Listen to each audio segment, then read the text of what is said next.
Okay, guys, what's up? It's a little bit early. Again, I always start these things off just a little bit early, just to make sure that I can check out a couple of things and see if anything goes wrong or if I need to change something up. So hopefully you guys can hear me okay. I'll take a quick peek here at chat. This is the July 21st live show. It is 1:48, and we'll actually get started into the choral portion of the show right around 2 p.m. Today I've got Ben operating the camera, and it's a new camera this time, so hopefully he can figure that out okay. As well as I have a guest, but I think he's inside using the bathroom. So he'll come and hang out with us. He's my friend Sagi. He's another YouTuber. Here he comes. He's a YouTuber himself.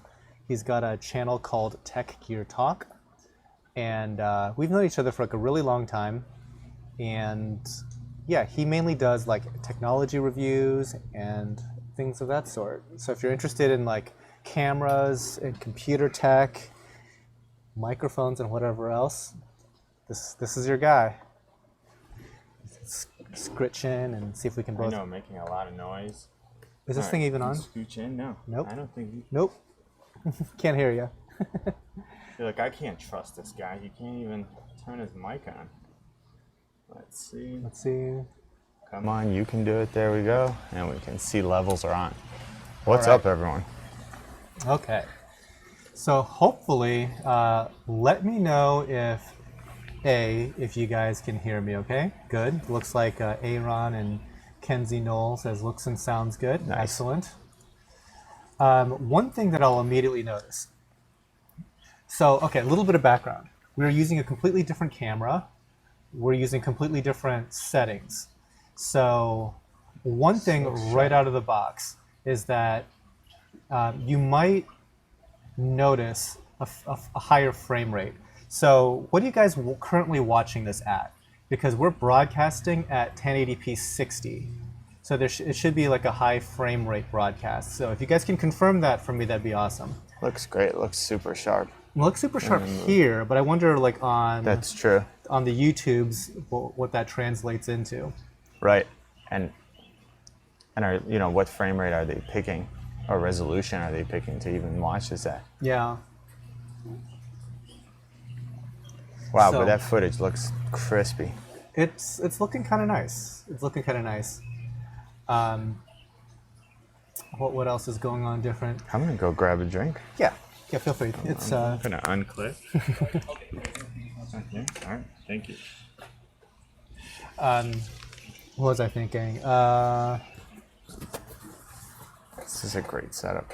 We had like a random bump up in our upload bandwidth. So originally I had only 10 up, which was good enough technically for 1080p, which is what I was messing around with like last month. And that's like a huge improvement over just like the 720 that we were using before. But then like having like 20 up kind of got me into this idea that I might be able to experiment with like the high frame rate, which only this C200 camera can do. My old camera couldn't do that. And so hopefully this is going to be good. I'm looking at the dropped frames, and it went from 3 to 50 once I started this stream. So we'll see what we end up with at the end of this show. And did you ever figure out how that happened, or it just happened? I think they just bumped up my service. Good. because my current contract, or at least what I had agreed to, was 100 download speed, 10 upload, and that was like their highest price plan. And then randomly it went to like 300 down and 20 up. Now the 300 down, I don't really care so much about, there's only so much Netflix and stuff you can watch. But the upload speed going from 10 to 20 is the difference between 720 and 1080p 60. So it looks like they are seeing it in 1080 60. So nice. Awesome. That's great. And then can you tell the difference? I see Dave says looks awesome. I can definitely. Whenever I watch 60p footage, I can always tell the difference. Yeah, I mean, I can't. Like I said, I know that this is our footage over here, but it's And this is just like different. a sample that we're seeing on like the YouTube side of things there. I mean, you can see how crisp the movement is. Yeah, that's a big difference, isn't it? So, can I pick a rate on the iPhone? Thomas Poindexter. Please hold. We're gonna test that out right now. I think you should. No, well, maybe not. I don't think so. No, maybe not. I don't think I think so. it just depends on the iPhone that you have. It's going to try to optimize based on the phone itself and your bandwidth. I've never live streamed, never watched myself on a live stream. You can. Okay, so on the top right, so click anywhere on the picture. On the top right, you're going to get 3 dots. Click on them, and the first option will be quality. And for me, it says auto 480p, but if you click on that, I can go all the way up to 1080p 60. Okay, there you go. That's why the tech guy's here, right? I have to check. So again, his channel, I'm going to put it in chat here, is called Tech Gear Talk. Look. So if you guys like, channels like MKBHD, or who else is a good analog to what you do? I mean, MKBHD is like he's top of the mountain, but definitely. But your footage is no slouch. I mean, it's pretty good. Yeah, if you check it out, I'd love pretty to good. know what you think. So check out his channel. A little bit like Linus. Tech, little bit like Linus, maybe. Your Average Consumer has some good stuff. Less like Unbox Therapy, who's gone total reality show. It's not like that. Yeah, it's not like that. Okay, so real quick, I'm going to go over, I'm going to say a shout out to the Patreon crowd. So these guys have donated at least $5 a month. If you want to check us out on Patreon, check it out, patreon.com/Tidal Gardens. So thank you very much, Mark Nadier, Christopher Curry, Alan Jackson, Treffer Overbeck, Kevin Cortez, Samuel Joelson, Phil Cuisamano, Robert Moore, Ryan Kern, and Dave Davis. I really appreciate it, guys. Thanks.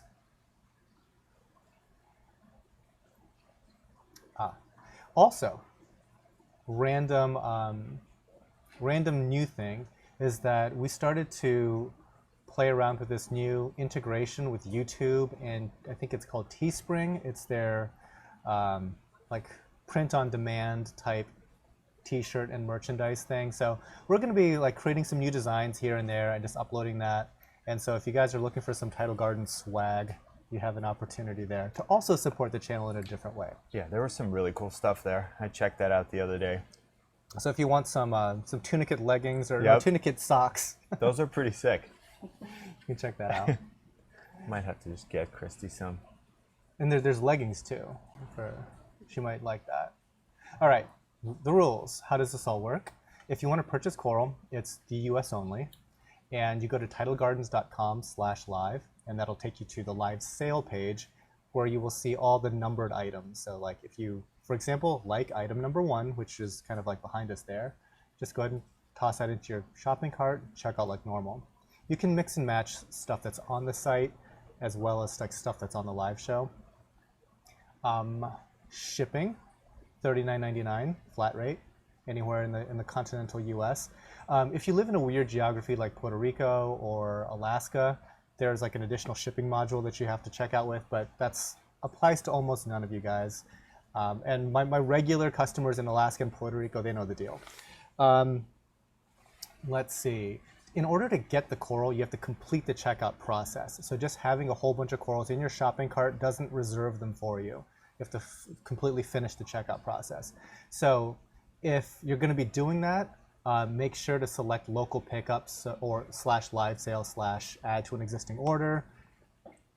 You'll see it. And there's also like a link on the live show page that kind of like has all the stuff I just said, much more fleshed out if you're still a little bit confused by how all that works. So hopefully that kind of explains it. We'll go over this again for the people that kind of straggle in a little bit later.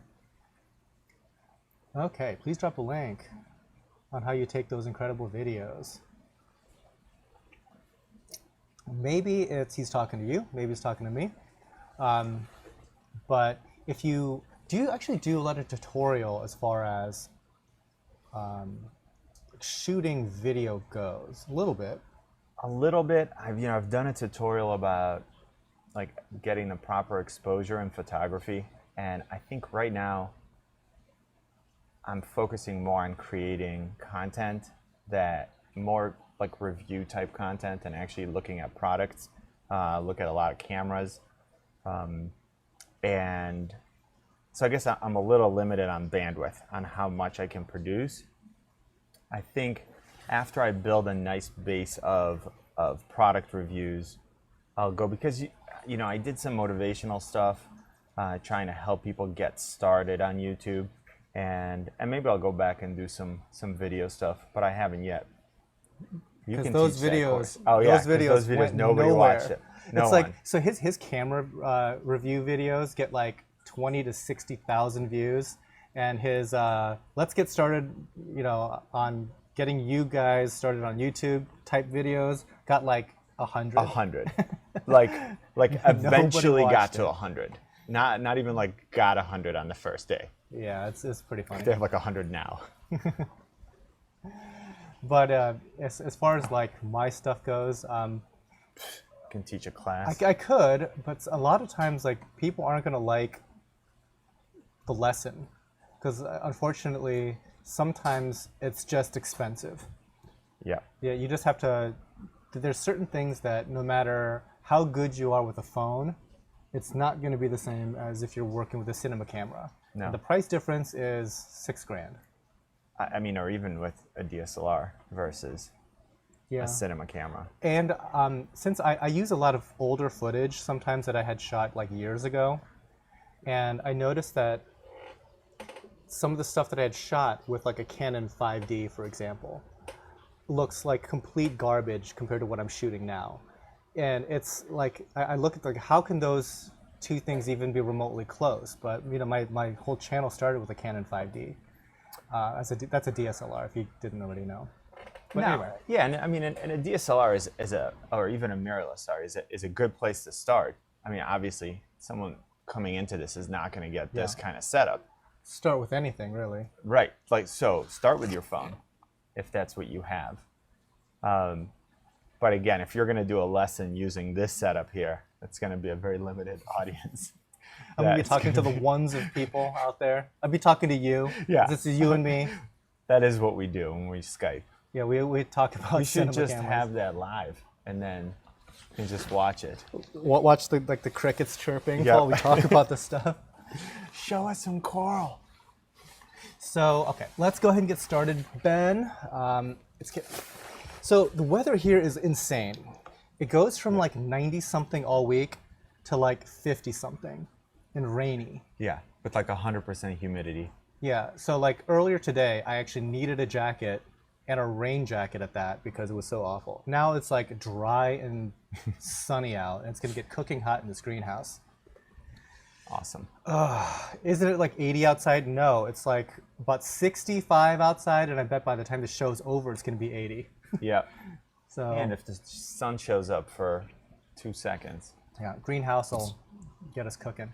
All right, so Ben, we're on what, a 20-second shot clock? And we're good. We can move on to number 2. Yeah, I mean, you can even see in the camera movement. Yeah, it's a much lot sharper. smoother. Yeah. Some people don't like high frame rate. It looks like it's too, I don't know, too artificial real. or Yep. too real or too crisp or something associated with that. I mean, do you remember when like the LED TVs came out? And, Yes. And I didn't like that picture at all. Like, I would look at it and be like, this looks like I'm in the room with them in sort of a bad way. It looks like it's a cheap stage, like Yes. high school stage production. Correct. I was like, what camcorder did you use to, and I still think I preferred the image, not the image quality. Obviously the image quality now is sharper, but like the actual more cinematic movie-like it's easier on the eyes and brain or something. I agree. So I don't know if like this video is still on like YouTube, but I saw like an action scene from like Avengers, like it's either Civil War or Winter Soldier or something like that. Yes. But they ran it through this program that added in additional frames in between. Okay. So even though that movie is shot at 24 frames per second or whatever the cinematic is, Yeah. it's playing back at 60, but it's interpolating all the middle stuff, okay? Action movies in 60 frames per second look stupid. No, they looked ridiculous. They look ridiculous. Yeah, I mean, it looks like, I mean, it's because the action is so easy to see, Yeah. you realize that they're just actors. Yes, no, it was Playing. terrible. Yeah. It looks like a high school play. You know, Like, what is that? like what are we doing here? Is this a superhero movie? It's awful. That's probably what these people are looking like. Ah, these corals look too fake. No, they look real. They look pretty good. This is not a place where I think the extra frame rate is hurting you. I mean, look at that. So, Diacanthus Reef. I gotta get a tripod for my phone first. Give anyone watching my vids motion sickness from my shakiness. That is really good that you're realizing that now. Yes. Because camera movement when you're shooting video is a super hard challenge. I mean, so I like the camera that you're currently seeing the corals shot with is called a Canon C200. When it's fully kitted out, it's probably a good like 5 or 6 pounds, and you can't swing that camera around either. Like the way that Ben is shooting is, I mean, the thing is on its own motorized, you know, rail system essentially, just to keep the motion smooth. And when it stops dead, all that fun stuff. Now, if I wanted to then carry that thing around, first of all, I can't carry it and have it not be shaky. So what I would then have to do is purchase some robot stabilizer, Yep. which now ups the weight to about 25 pounds. And holding that thing out like this, you know, you have maybe about 5 minutes before you fry your arms out. Yes. And so Sagi brought a vest system Yep. that helps hold that thing up. Yeah, so essentially what happens is you wear this vest and you're all clipped and you're strapped in. It has these two arms that come over your shoulder and attach to the 3-axis gimbal.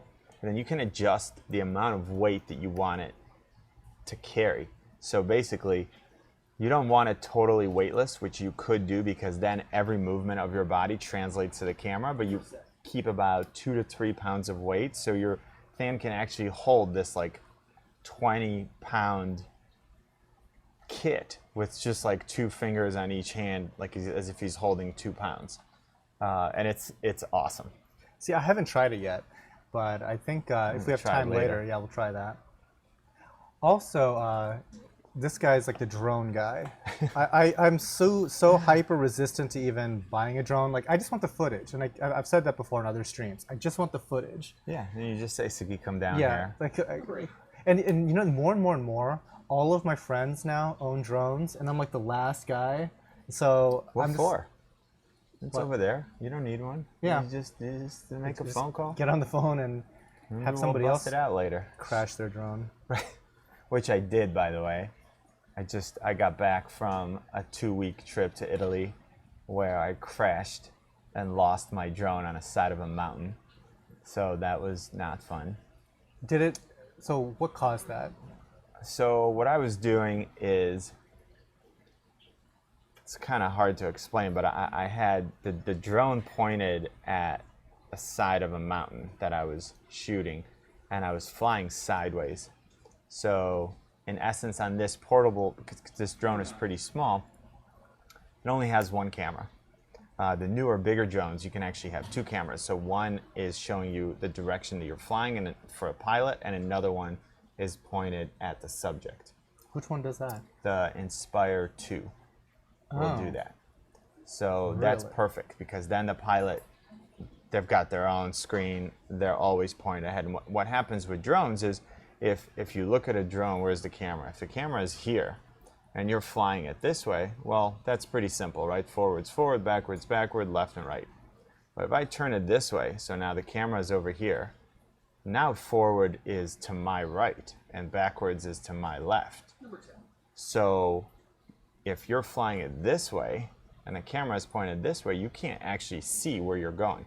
And I was thinking, I'm so high up in the air, not realizing that I'm in a valley that's like 5 times as high as I can fly. And I literally flew it into the other side.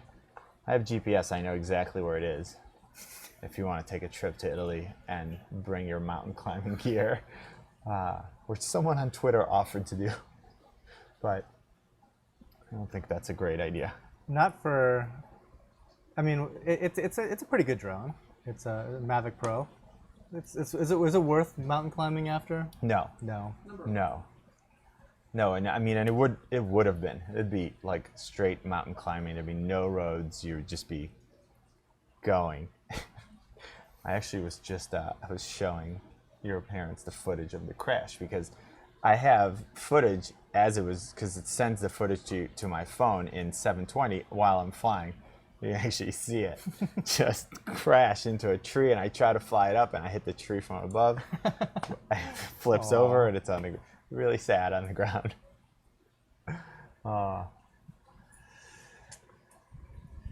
Can you say the name so I can switch tabs and do other stuff but still listen? I can try. So this is some Green Caribbean Pallies, number 11. Yeah, I'm gonna let you say those. This is an aviation life form or aquatic. It's a little bit of everything today. And they have these drones that you can now get into the water and then go under. Do they really? Yeah. Huh. So, Seguin does not have a Reef aquarium, but oddly enough, that is how we met. We were part of like a local aquarium group back when like aquarium groups were a thing. Yep. I mean, so maybe you guys are still a part of aquarium groups, and if you are, that's cool. There's going to be some aquarium groups coming in, like having barbecue events, or like summer picnics here at Tidal Gardens. It's cool, but it's not nearly the thing that it used to be. I mean, with Facebook groups and everything like that, it's kind of moved to the digital realm more than anything. Yeah, I mean, the information's so accessible now. Yeah, but that's kind of like how we met, and over the years, like, I got more into this business, so I got more into Reef aquariums, and then you just kind of transitioned right on out. Yes, I had. So when we met, I was just starting. I had a 75 that I really liked, and I think it was doing. I liked it. I liked that entire setup. And then when I was moving houses, the whole thing crashed right before I moved, like a day before. Everything died overnight. I literally went back to my old house to like start packing the stuff. Everything was dead. So Number 14 here is metallic sunburst zoas. So hello guys, I see somebody from Dubai. Nice. I see Marine TV from Taiwan. No, by the way, Than definitely does not live in his parents' basement. So this is kind of funny because like my parents are always here. Like, I could argue that my parents live with me, not the other way around. Yes, fair enough. I mean, they don't need to like live here, obviously. Like they have their own place that they need to take care of. They spend, you know what? They spend a lot more time here than they do at their own house. They love it here. Yeah, this is like their favorite place in the world. Like they could be traveling the world in their retirement years. No, they would rather just be coming over here and playing with the aquariums. Oh, have you seen it? It's pretty awesome. So these are some more Caribbean Pallies. These are number 15. Yeah. Yeah, so then, I don't know, so then you and I we started talking. Yeah, it was like this weird on and off thing. Continue to hang out. Mm-hmm. And he and I don't live that close. And that's compounded by the fact that neither of us like to travel outside of our house unless it's to leave the country. Like we both travel, but it's never to like 30 minutes away to another city. Right. I actually try to make it so that I leave my house as little as possible. Yeah. These are some My Clementine zoas. So we're both like serial entrepreneurs in our own way, and all these businesses are always like at our house. So you have to leave it even less. I at least sometimes have to go meet with clients. Your clients always come here. Unless, I mean, the ones that are... Unless something weird happens where I get invited to some big thing that I have to leave for. But that's okay. I'll Well, leave the that's house for that. invited. Yeah. Like, then you want to, like, that awesome trip. Yeah. But it's never like, oh, I need to go see the clients and just see some FaceTime before they fire me. Right. It's not For, like like, that. troubleshoot stuff. Like, there's no troubleshooting. So let's see. Does Sagi have a tank now? I don't have a tank now. So I did set up an entire second system. You know, if we were smart, we would have added links to, like, my 2 systems. So people can at least go. If I was smart, I would have thought about it. No, I set up another. I ended up having another pretty big system. It had they're both custom, a 3x2x2 SPS tank, and then a 2x2 cube of just red bubble tip anemones. And they were connected with one big sump to a couple of grow-out tanks. And then I moved houses again, and that was the end of that Moving hobby. does that. Moving sucks, and moving big saltwater aquariums really sucks No, too. I just gave all that stuff away. Murphy's Aquatics. Hey, thanks for the shout out. Let's see if I can. We are having this get together on the 28th.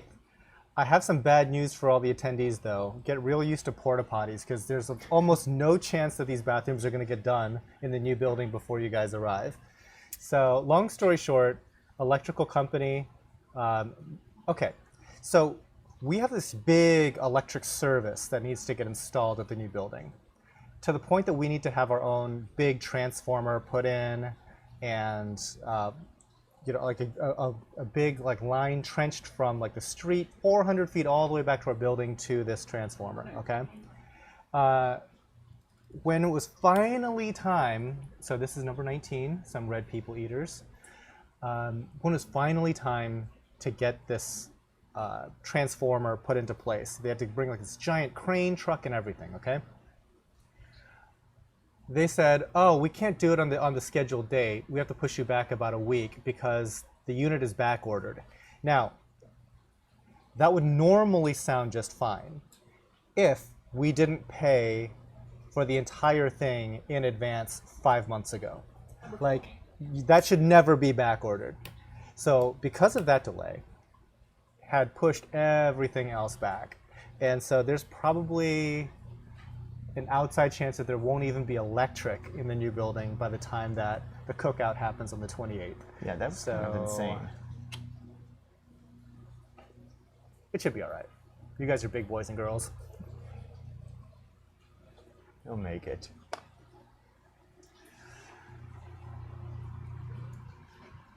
No, I mean, and to just follow up on the question of whether I have a tank now, I don't have time for a tank right now. Or I'll reframe that. I don't want to make time for a tank right now. There's a lot of stuff that with the new channel, there are a lot of places where I have to dedicate time. And if I know that if I set up a tank, I don't do anything unless I'm super serious about it. So maybe at some point.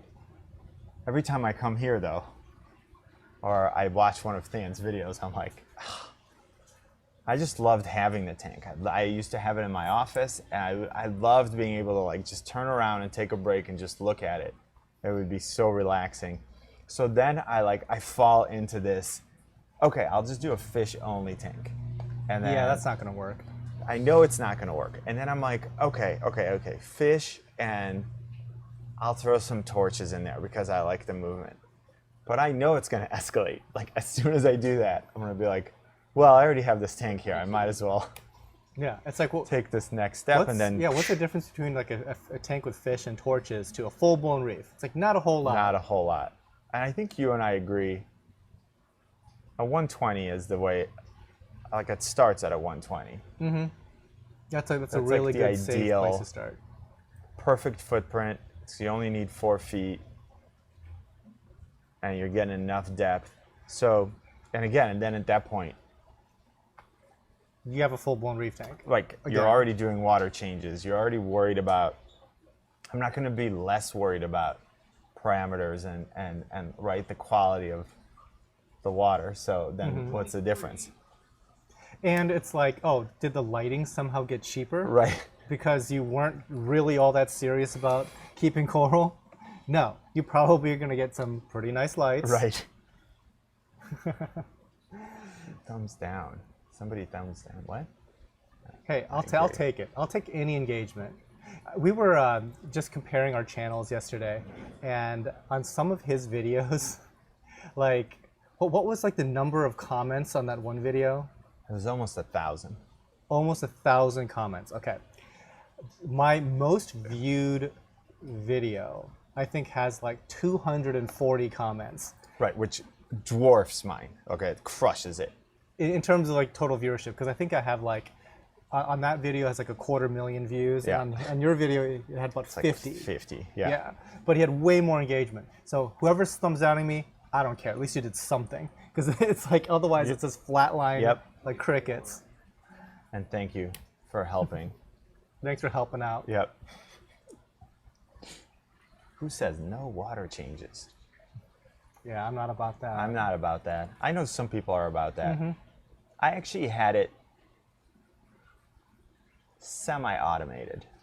Not really automated, but it was easy enough. I would pump out water, and then I had an elevated saltwater reservoir that I would mix the day before and have mixed overnight. And I just open a valve, and it was one of those 40-gallon Rubbermaids, and the whole thing would just drain into my sump.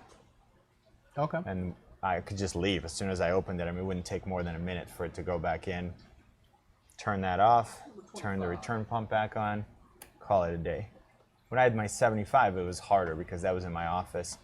Now you're talking about carrying 5-gallon buckets over carpet. That was less fun. Aaron, do bounce mushrooms as the first coral. You know what? We're losing our 2 most expensive bounce mushrooms again. So my other friend Nathan, who you've seen on some of these live shows, he keeps selling them to me. He's more than happy to sell them to me. I think I've for sure killed 1 or 2, and then there's 2 more on their way out. And I'm like, this is getting expensive. Why do these mushrooms? They're mushrooms, guys. They're like Rhodactis. I know. They should not. They just shouldn't ever die. Just go photograph them there. Yeah, it's like why don't you, like I'll buy them. Yes. And I'll just keep them in your tank. Exactly. That's really what I should be doing. Says a reef is a learn-it-yourself experience. It kind of So is. that's interesting. I mean, it is. So one of the problems, and I'm sure everyone experienced this to some degree, unless you're super lucky. So you started, and you didn't really know what you were doing. And I'm someone who does way too much research. I'll put way beyond the point of diminishing returns on the research. But still, you're going to make mistakes. And I think one of the challenges with the amount of interaction that happens online is that you don't know whose advice you're taking. So you go on a forum and you post a question and you'll have 50 people respond. And Or on Facebook, it's even worse. You Yeah. get a lot more on Facebook. And what I would say, and you've probably said it before, like my number 1 piece of advice is before you follow someone's advice, go look at their build threads. Go look at what they've done. And you better have a really nice system before you're there telling me that this is the one way to do it. Number 28. Because you'll get a whole bunch of, this is the way to do it. You should only do it this way. And then you go and look at someone's system. You're like, okay, well, I don't want my tank to look like that. So It's like if I woke up one day and my tank looked like yours, I'd be so sad. yes, I was being nice, but yes. It's like, yeah, it's terrible. Your tank is trash. But you make a convincing argument online. Right. I should not listen to you, though. And I mean, you make mistakes. It's hard to recover. I mean, then, and I would say the other thing is to be careful about making too many changes at once. Don't you agree? Yes, and I'll use a baseball analogy to kind of like cement that for all you sports fans out there. Okay, it's like a batter that has a lot of success, and he changes some stuff up, and he has a lot of success, and he changes a whole bunch of more stuff, and he has even more success, and then one day he's in a hitting slump, and he can't deconstruct what went wrong. It's like all of a sudden it's just not working out, and it's like, well, I've made like 6 changes in that time that I was successful, and it all just seems so easy. And now I can't then like go stepwise back and figure out Right. what I did wrong Right. or what needs to be corrected anymore. Absolutely. So it's good just to change like one parameter or one technology at a time and just be patient with it before like, oh, I'm gonna experiment with ultra low nutrient. Right. I'm gonna add a calcium reactor. Yes. I'm going to go to an automatic water change system and change up the brand of food I'm feeding. Because it might all work out, but if it Right. doesn't, Or like you may have literally been one step away from where you really wanted to be. You just overdid it by one. But again, like Than said, that there's no way to go back from there because now you're just randomly picking something to take away. So after you make a change, like unless it's a drastically bad outcome, you got to give it enough time to get enough data to say, okay, I did X and it resulted in Y. Okay, now I'm going to make another adjustment. and the other thing is other people's success might not translate at all to you.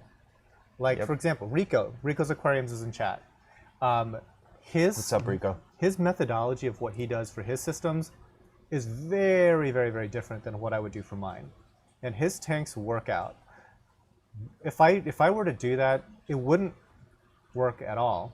And, but also you have to consider that it works because his system is of a certain size, it has a certain fish density, go down the line of like what his system actually is. And those things aren't here. Like we don't have like a single large 300-gallon aquarium attached to another 300 gallons of whatever. There are some things that we do share in common, same protein skimmer, same calcium reactor. We're feeding different stuff, we're dosing different stuff. He doesn't do any water changes. So like for somebody to replicate Rico's success, you can't do it with a 30-gallon tank. That'll Right. never happen. So Right. it's not like I want every beginner to be like, oh, I'm gonna do what that guy does. But you can't, because that guy's 1,000 gallons and you have a nano. Right, so you can't necessarily pick one strategy out of like an entire ecosystem and say, well, I'm going to apply that to my, not that it would necessarily not work, but you can't point at that as proof that that would work in your system. So number 33, we're looking at some Recordia, Florida. Nice. I want like a Oh, I million years. miss mine. I miss my I had a little Recordia garden. Ah, that's cool. A little flashlight on there. So okay, so that's the thing that we didn't really discuss. The flashlight is made by Orphic. It's basically an LED flashlight. So we like to give people a couple of different looks as far as like lighting goes, because lighting is everything. I mean, even on just random everyday stuff. So my new building, the inside I've painted gray. That's awesome.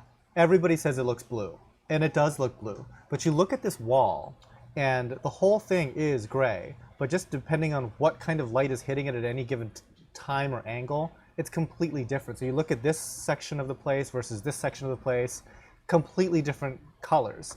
And that's just with regular sunlight. So obviously people's aquariums are using completely different technologies. Yes.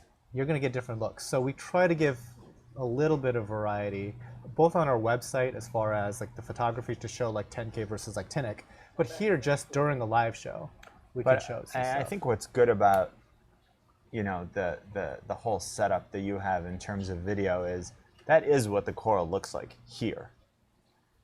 It really is actually what it looks like. So yes, he's got certain lighting up there, and if you replicated that lighting, it should look very similar on your end. but I remember at least back in the day, people used to take pictures and way like oversaturate. It's way worse now. Is it worse? It's way worse. That Way, used to way, be way so worse. annoying. 'Cause you look at a picture and you're like, well, I know that's not what it looks like. Basically because the frag rack that you put on there is purple, and I know it's not. Like, I'm pretty sure it's white. It's almost like the new standard, the de facto standard for photography for the internet is under the bluest LEDs you can find. Like that's the new normal. Which means you can't take good pictures under the LEDs to begin with, so Yeah. crappy shots will be blown out LEDs. And so I guess the compromise that people mess with is like they do these filters on their phones, and it makes everything look like orange and saturated. Okay. So it's like differently weird. So you can I get mean- you can get super blue weird or differently orange weird. I guess I've never really tried to take cell phone pictures of a coral. I bet you if you took it of a tank, if you're far enough back, it might look okay. But if you try to get like be this weird. shot, there's no way you're getting that color on your phone. Jess Ramirez, where are you located? We are in Ohio, in the great state of Ohio. Number 36. 36. Get some neon green Rhodactis. See, all the other Rhodactis do good except the most expensive bounce mushroom. What's up, DC Reefer? How's it going? So DC, real quick, are you going to make it to the cookout on the 28th? Let me know. Do you have suggestions for looking into our reefs at night? I haven't done that in a really long time. But one thing that I've heard people do is have a red flashlight. I don't know if that's good or not. I used to always have like little blue LED moonlight, like little. I mean, Like a little 1 watt LED. yeah, and there were a few of them. So it was all. I'd have to turn off all the other lights in the room, and then once my eyes adjusted, I could see some stuff. It's actually pretty cool. You see a ton of life at night, right? There's like all these little critters come out. Oh, for sure. I also noticed like on like super duper macro, there's an entire other level of little creepy crawlies. Yeah. Because I took a macro of like a pest that I saw on my torch video, and I don't know if like anybody else saw that because I'm showing this big flatworm moving. But at one point, you see what looks like a tiny itty bitty microscopic crab just like come out and just crawl around a little bit. I'm like, that is 100% not just like a regular copepod. That is a sideways crawling crab. Number 38. So we're on number 38. This is a watermelon discosoma. How far from Cleveland? How far did you have to drive? Not that long. No, 35 minutes maybe, Yeah. 40. He's in at most. Cleveland Heights. I'm in Cleveland Heights.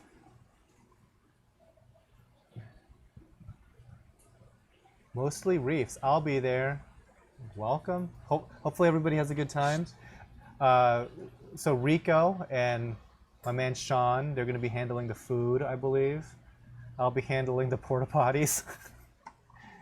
I'm being super You'll meta enjoy. here. You'll enjoy the food much better, hopefully. Number 39.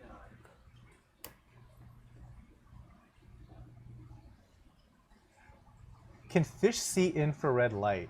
That I don't know. There's some people that say like that they can't even see red, and I know that's not true because I've totally seen fish chase a laser pointer like a cat.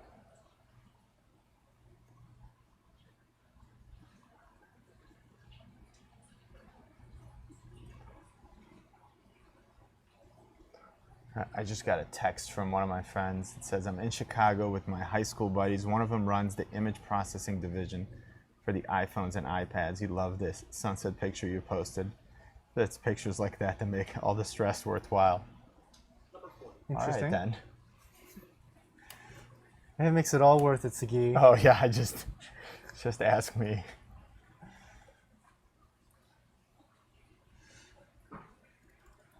Dan, what's the best temp to run an SPS reef system for fast growth? That's a toughie for me for the simple fact that I'm usually in the just please don't die mode, not necessarily fast growth mode. I know what, I don't know. I know what I did. I think I had pretty decent growth. I had everything at 78, 78. and I had a fan over my tank that would turn on if it ever went up to 80. It would just blow. So I had over my 75. I had 250. Two 250 metal halides and 4 T5s, and it would get hot. So the fan would turn on, that would work 98% of the time. And if it went up by 1 more degree, then the chiller would turn on. Is it possible to overdose trace elements? I think it is possible to overdose anything. Yeah. No, definitely. Yeah. I mean, it's one of those things where like if you're gonna make that any type of addition like that, you really need to be testing for it. That's the only way to. I was just gonna ask you, like, how do you feel about dosing stuff you can't test for? You can't test for. I'd rather not do that, because again, that's just an additional thing that you may or may not be able to control, and if you have no knowledge of what's even happening there, not super great. So Tonga Bullseye Rhodactis, we're at number 42. It's nice. I can't get my temps under 80 ever. Ooh. Where are you located, frozen reefer? Yeah, what? It's like, That's what do you mean you super can't? ironic. I'm thinking like blast furnace reefer. It's like, I can't do it. I live in Arizona. I'm in the Arctic, but I can't get in. So these anemones are kind of interesting. They're really weird. I mean, I think they need to be fed like all the time. Where you feed them? I grind up krill with my fingers. Nice. Those are cool. 4-month-old red and white cocoa worm won't open. Nothing picking at it. Why would a cocoa worm just Not open? Sure sounds like something. Yeah, exactly. It's like there's no like butterfly or angel or anything like that. Oftentimes when people say there's nothing picking at it, there's usually something picking at it. Put some they're time just- lapse camera on it. Grabbing a rock that's messing with this tube. Yeah. Number 44. It's hard to say. Like in our tanks, our feather dusters are growing like crazy until we put them in a tank with a copper band and they just get eaten.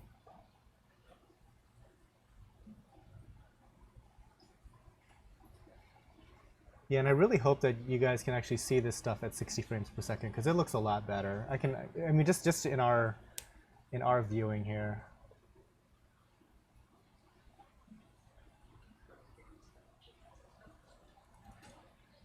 So, back when you did the hobby, Yep. was there like some consensus on whether bristle worms were bad or not? Because it's been a little while. Going back at 45. I'm trying to remember. I know I had some, and I was fine with it. Just speaking of looking at your reef at night, you'd see Tons of worms. tons of them running around. So I don't remember ever intentionally adding something to take care of them. What's going on right now? Huh? Like, what's the consensus now? Oh, no, I don't think there is a consensus. I happen to like them. Ben wants to kill them all. Yeah, he hates them. I mean, I love okay, them. all right. Well, I agree with Ben about the fact that I don't want them crawling on my hand. Well, That's- another thing that happens is sometimes you grab a tray with a lot of frags, and on the underside, under- yeah. they were all just camped out there. Oh, they're super creepy. I like them. I mean, I don't want one So, as a pet. I always necessarily, save but- them, and Ben always tries to kill them. I love them. Siphon them right out. Hey Ben, when you get a minute, can you hook me up? Let's see. Ben's making me a beverage. Did we ever get an answer from Frozen Reefer? He lives in Minnesota. So yeah, they're Can't get like it under 80. What's yeah. the ambient You know what? Okay, temperature? so I guess the quick and easy solution is to add a fan. Like fans start are with that. redonkulously inexpensive Yep. and mega effective at reducing. Yes. I mean, I was shocked. I mean, I literally just had a fan blowing across. Yeah, The it's water. just Now- evaporative cooling. Right. Now, it will increase your rate of evaporation, so you'll see that. So And if smaller you don't have tank an auto, volume. Yep. He's only got 40 gallons. That makes a big difference. So if you don't have I always had an auto top-off system, which, I mean, we can get into automation. Has your stuff ever flooded? Never.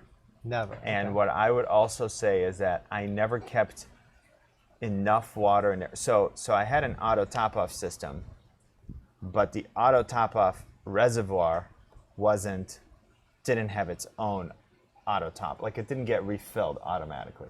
Right. So if a pump failed, worst case scenario is dumping all that water into my tank, which my sump would be able to handle and would lower the salinity, but I don't think to the point that it would kill everything in the tank. Right. I hope. Because the problem that sometimes people have with the top off thing is that they just have it set to like an infinite amount of water, and they basically turn their reef into like a freshwater dip. Yeah. So at least I was hedging my bets there, saying this means that I don't have to worry, because I mean my system I was probably having to put 4 gallons a day in at some point. So it's not something I was going to do manually. I mean, Right. that got old real quick. We do it manually. But you guys are also, I mean, it's a we business. have so like you're, staff and people and stuff like that. But having said that, the robot revolution is totally happening, and I'm looking to automate like crazy. Yeah. In the new building. what are you thinking of doing?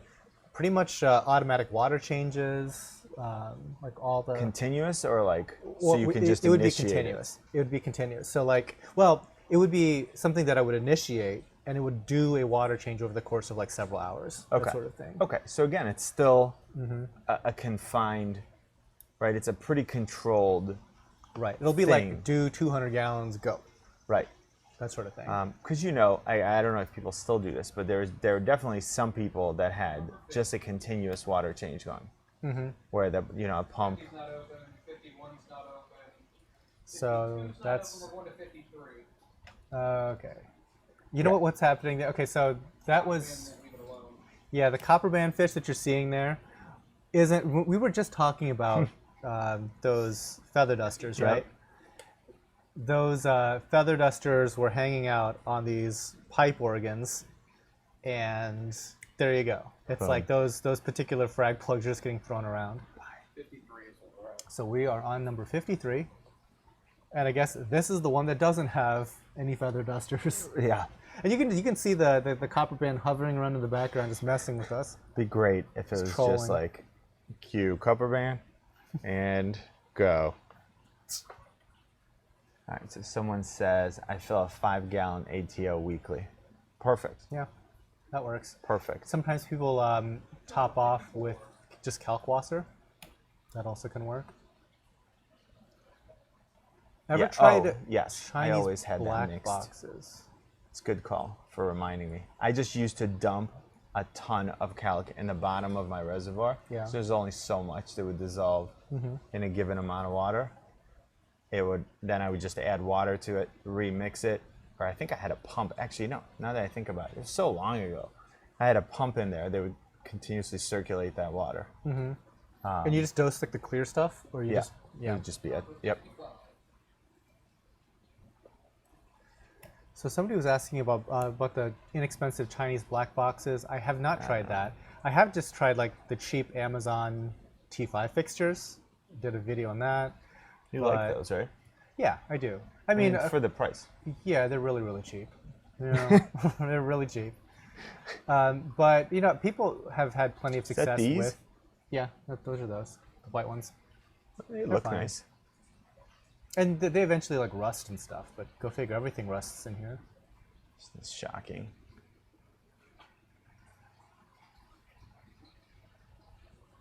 I always like to take like a closer look at these things. Like, is there something wrong with that coral? Because you can actually see so much more in macro photography sometimes than when you're just kind of like scoping out the stuff looking.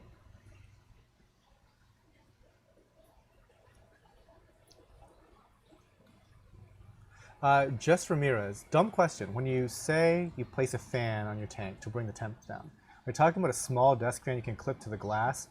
You can pretty much use any fan. You can use computer fans. Computer fans. You can use a box fan if your tank is big enough. Like I mean, I had like a $10 like regular fan that I bought on Amazon, and I just had it to the right of the tank, and it would just blow right across the top of it. You can put it over your sump even if you want. That would work too. I'd put it over between the lights, like, not that it doesn't look great if it's there, if it's visible, but mine was hidden. But yeah, you can put it over the sump. It doesn't matter if the water is evaporating.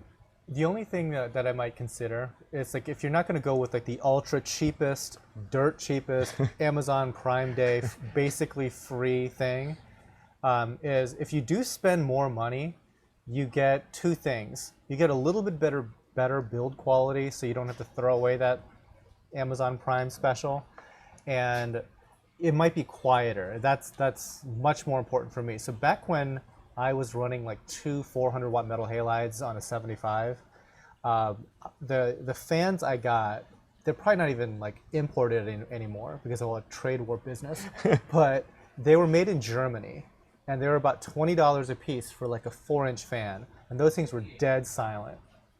That's key. Actually, if you guys are ever curious or just want to see a funny video, look at like Chinese ball bearing versus German ball bearing. There's like a video on YouTube where basically this guy takes like a little pole and he sets his ball bearing in there. They do the Chinese one first. He spins it, and it spins, and after about 15 seconds, it stops. Like, okay, cool. And these are supposed to be like, like high, perfect. Yeah, like basically perfect, like high, what is it called?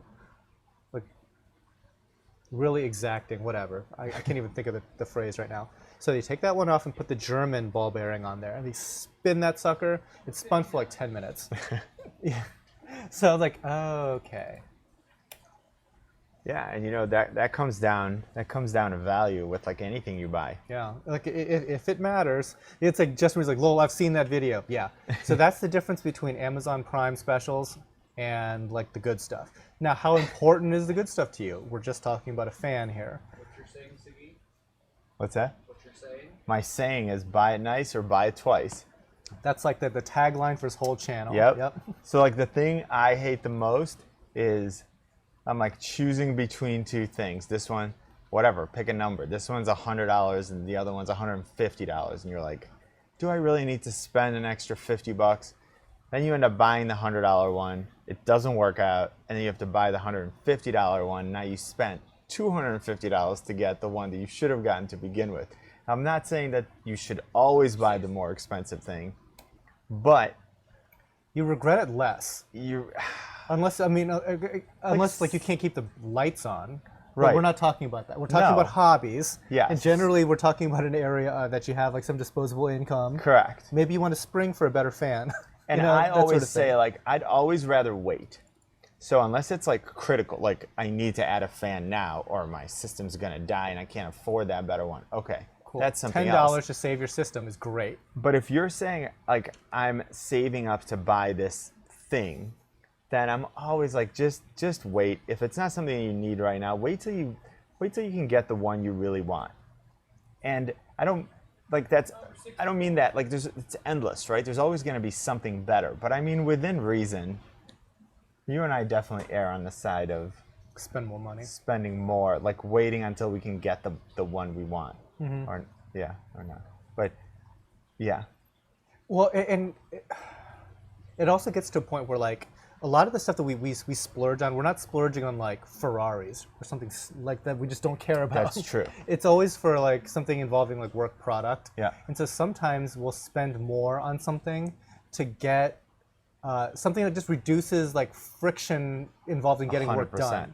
So like, there might be a really Time. expensive, what? I just said time. Yeah, exactly. So, or it's just this mental block of I don't want to shoot because it's a pain in the butt to set up X, Y, Z. Well, if you had this other thing, your setup gets way easier.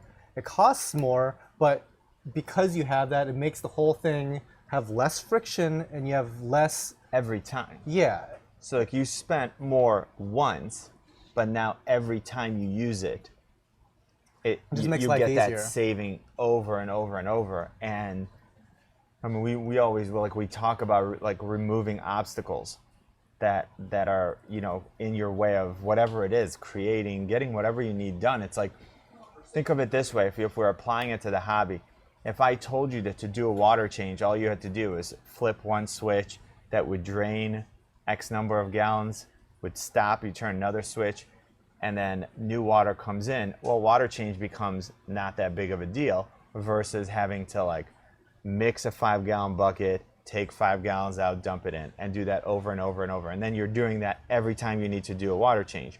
So you invest in a system that makes that process that you have to do over and over again more efficient and easier, and then it becomes not that big a deal. And we're like you said, you and I apply that to our business. And so having the right equipment makes a huge difference in terms of just setup and what it takes to get the final product, for you being a video or whatever it is, done. So I 100% agree. because I think like the alternative might be, since it's a pain in the butt, this bit of maintenance does not get done. Right. And that's like the worst case scenario. And right? think of it this way, like, does not get done. Okay, so but you say, okay, about it, I will do a water change. But sure, but if you push your water change one day every time, there's a cumulative effect there. And if I looked back, and so like if we're applying it to us, if you can create a video instead of every week, it's now every week and a half. It's cumulative. At the end of the year, you've done a lot less water changes. And that will impact, like, it will impact your reef, but you don't want to, I mean, I get it. It's like annoying. You don't want to do it. So make it a little less annoying. Yeah. And the thing is, like, I enjoy making videos, but sometimes, like, it's a bit of a hassle. It kind of gets in the way. It doesn't directly pay bills. There's all these excuses you can True. start making, right? True. And then like he and I have to get on each other's case. It's like we need to like get a video out. It's like it's been like a couple weeks now. It's like we need to get a video out. So it's a little dead there, Sagi. Do something. yeah, and this is coming from like we like to do this. Right. So this is even like It's not even really our job. But it feels like it sometimes, I'm gonna check my subscriber count. Let's see if it went up. Subscribe to Tech Gear Talk. Nope. Nobody's interested. Well, actually, you might be having a some weird Robot. robot because his subscriber count fluctuates like 30 That's to weird. 80 every single day, up and down, up and down, up and down. Like, It's like within that day, probably like 50 times. So like it'll just jump. It'll be like. no, it doesn't make any sense. You know what the answer is? I should not be looking. I'm not actually looking at my subscriber count. I'm looking at other stuff. But when I look at the analytics, it's always there, and it's like. 66. Okay, number 66. We're well into the Monties now. So thanks. Like somebody said the coral videos are awesome. Appreciate it. Yeah. I will have to. There's a few more that I'm planning on doing, and I'm planning on doing a building update. It's been too long, but I was really hoping that I'd have actual electricity so we can turn lights on and stuff and It's overrated. show that. But nope, It's the Russians. it's the Russians. It probably is the Russians. That's funny, Jess. It's like why can't they just subscribe and like hang out? And you know what? Why don't they just like watch my channel on continuous repeat? Right. Just, come on, do me a solid there, Putin. Aqua Splendor. Sometimes editing is a pain in the butt. When you press that upload button, there's Yeah. this exhilarating reaction. We always so we talk about this constantly. Okay, Listen to it's this. like done is the best. It's simply that. Like done is the best kind of perfect. So like we sometimes send each other like an early link to the Yep. video. It's like, how does it look? It's like, it looks done. You know, that's what it is. You start uploading it and Yes. get it out there. I mean, unless like we see something clearly like wrong. terribly wrong, like Your Than audio says, levels are Siggy, you don't know garbage. how to spell, Yeah, something like that. Typos and yeah. It's like, yep, that's good. Now, we don't mean, there's obviously like a baseline of quality. But like, he would never send it to me before it's above that. So it's not like I'm going to look at it and be like, the whole thing's not in focus. is this like handheld cell phone while you're running? But yes, it's at some point, because we can look at our videos. There's like, again, but no one's probably seen any of my videos, but I can look at every one of my videos and say, okay, if you gave me like another hour of editing, I would make some changes to it. But they're so incremental that like, how much better am I really making it at that point? Not. Like me and you would notice. You're like, oh, good, you did that. This is one little thing. Great, Yeah. good job wasting an hour. Shoot another video instead. There's a really good argument to just getting more videos out there than getting fewer really good videos out there. Yep. Having said that, I'm not really into playing the YouTube game. Like, I'm not going to act like a cartoon character to get a few more views. I'm not going to like fake getting into a fist fight or getting arrested, which guaranteed would get me more views. Right. You're not gonna like add conflict. We're like, I want less conflict. Yeah. I don't need. But at the same time, it's like, because I watched some like the really like I happened upon some of the biggest channels. Okay, like have you seen PewDiePie? Never. Okay, so I don't know what his channel used to be to get to 50 million subscribers or however much he's up to now. Okay, A lot. but all he does is stand in front of a microphone and talk. Look at that is it. That is the extent of his production value now. And is it entertaining? I mean, Not for me. No. well, okay, so I mean, Dude, there's a game, he's right? just talking in front of a microphone. Like, you and I know what it would take if you just wanted to get views, any views. You know what it would take to do. That's not what you want to do. It's not what you want to do. I don't mean it's not what anybody wants to do. Some people want to do it. That's cool. It's not what we want to do. And you know, there's a whole strategy. One thing that I would is like. this color difference? This is more, so it will look closer to that when it's done. Sorry, we're We're being comparing. dorks right now. Yeah, we're comparing what I see in my broadcasting software. It'll never look this good Okay. because this is like basically the raw intel. I'm gonna go look at that. I'm gonna be right back. All right. Whoa! Unclip your mic. That happened. We're so good at this tech stuff, guys. Gaming channels are another planet. Yeah, sure they are. I used to game so much when I was younger. I would have been like a World of Warcraft celebrity. I played so much. What do you use for backup power? We have a backup generator that runs on natural gas. So theoretically, it'll just run forever.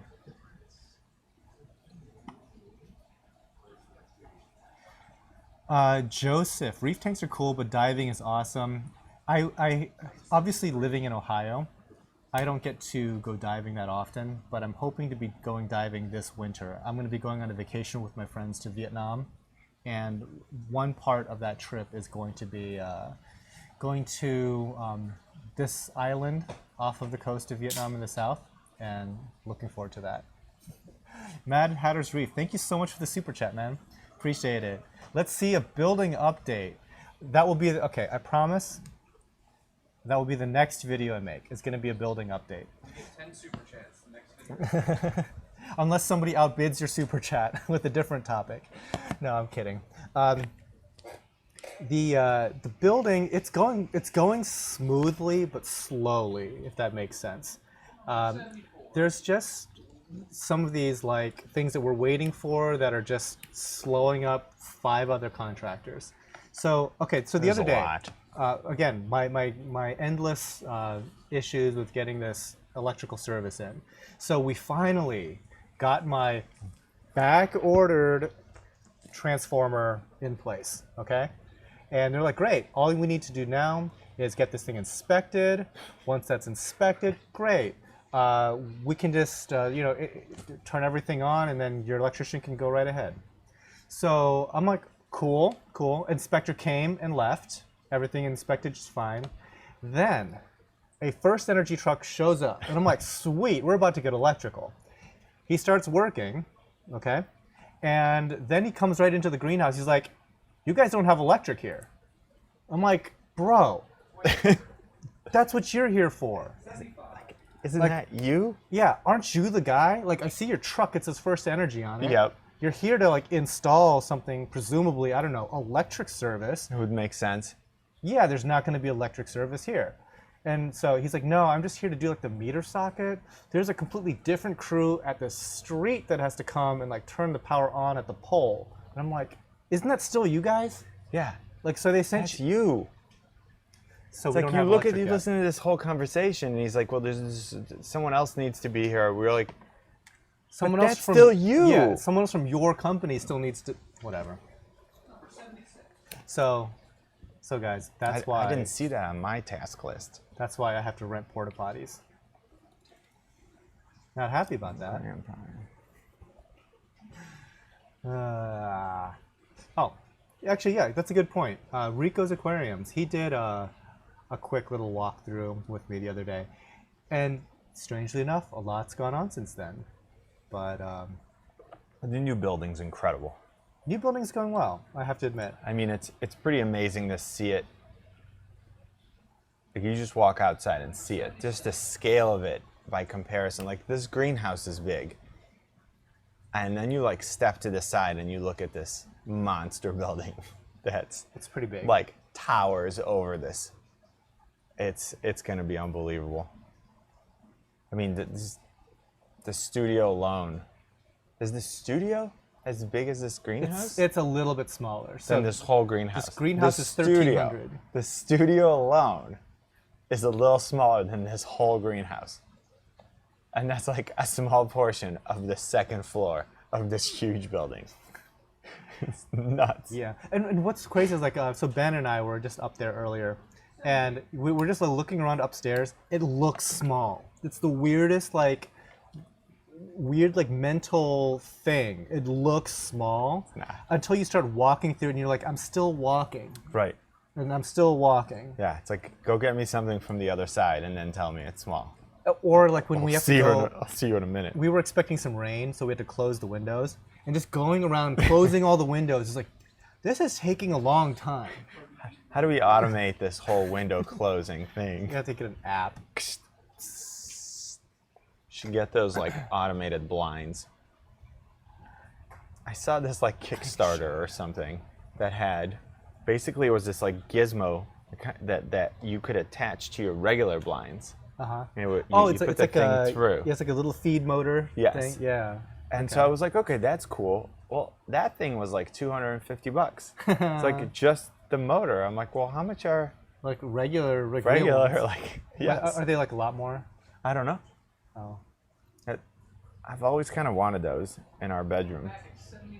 Be nice to. I like to sleep in complete darkness, if possible. Oh, I'm the opposite. I can sleep through anything. I can sleep with all the lights on. Like I'm one of those guys. Yeah, Christy does not care, but for me, I don't need to be able to even see. But then it'd be kind of nice. Well, I wake up early now, anyways. I'm doing the whole Sean Real thing. early.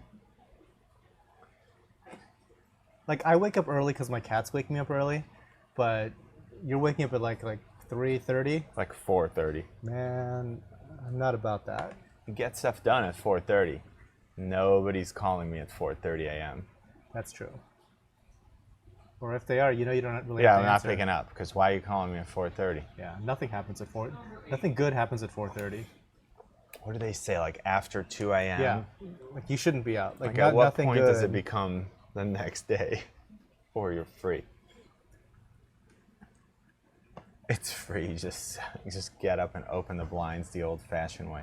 That's well, okay, that's true. We're still talking about nutrients as far as like what you're supposed to be looking for. Cats never sleep. Mine always are sleeping. By the way, these are some pretty sweet micromusas. We got these somewhat recently. They were propagated by our supplier. Yeah, That's nice. all kinds of like little rainbow coloration and stuff like that. Yeah, look at the center of that. I hope to do better growing these things out long term in the new building. Out here at the greenhouse, Yeah, look at that with the light. That we don't looks do sweet. them as well as I would like. I'm getting a bunch of heads on that though. What's my take on Babylonian snails? I don't even know what those are. They speak a lot of languages. I'd have to look that up. Tattoo Dancer 91. I only go with two types of snails. I go with the Trochus and I go with Astrea. So Astreas tend to like show up here in better shape. Trochuses, I think we bought a thing of Trochuses and I think every single one of them died in 24 hours. It sucked. Jake Lee. Pretty standard. RTN, STN, that is like one of those little mysteries that like nobody handles that well. And if he's saying it's happening to everyone though. So sometimes you have to consider your source because there's sometimes Oh, I see. Every new one. He's not New saying ones. every new one. Okay. right. So every new one. I mean, if it's coming from like established home aquariums stuff, that's cool. If it's coming from like a fresh import, it could be the Wild West. There's certain importers out there. Their stuff is just known to be like it is a death sentence if you're getting anything from a particular supplier. So that could be an issue there. That's why I mean these are nice. Like, and people know these have been grown here for Yeah, stuff a that's been in while. captivity a while is a lot safer of a bet. Because the change is so much less drastic. Like assuming your parameters are close, their parameters are close to what. And the you have handling here. matters a lot. Like, I mean, some of the places that we've ordered from, the stuff comes in, like even fish, comes in super healthy, happy. They're eating right out of the bag, dead in 24 hours. Oh. And it is a known thing with certain suppliers. Like that fish looks good enough to get into your tank and then die, sort of thing. So she's not in chat right now, but Eco Marines out of the UK, yeah, she has like all these stories when it comes to bringing in fish and stuff like that. Because she's a very like I guess very forward-thinking, very conscientious importer of especially fish. Nice. But yeah, she says, yeah, it's like if you happen to get it from this particular supplier, it's gone. Boom. Yeah. It's not a good value. I'm gonna be right back. Okay. And by the way, I really do like this particular Micromusa lord. I don't think we've ever had it before, have we, Ben? This particular Micromusa? Yeah.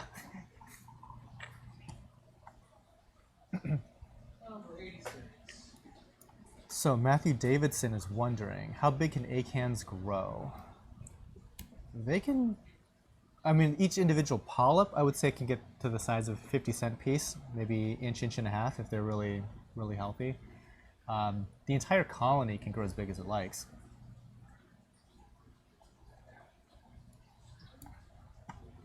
Yeah, for us, I think our issue is when the season changes from like winter to summer, we get this algae bloom every single year. It's almost unavoidable because we're doubling the light just because of the photo period of the sun. And then pollen from all the plants is just dumped into our tanks. And so we just get this nutrient spike that leads to algae. But in a more controlled setting, I think we would do a lot better with these.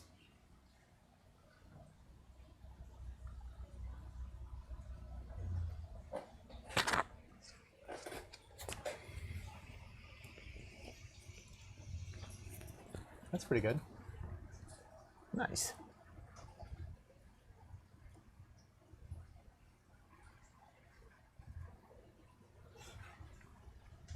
I'm just catching up on some of the chat. Yep. Because we're just out here Just rapping. doing some speed reading.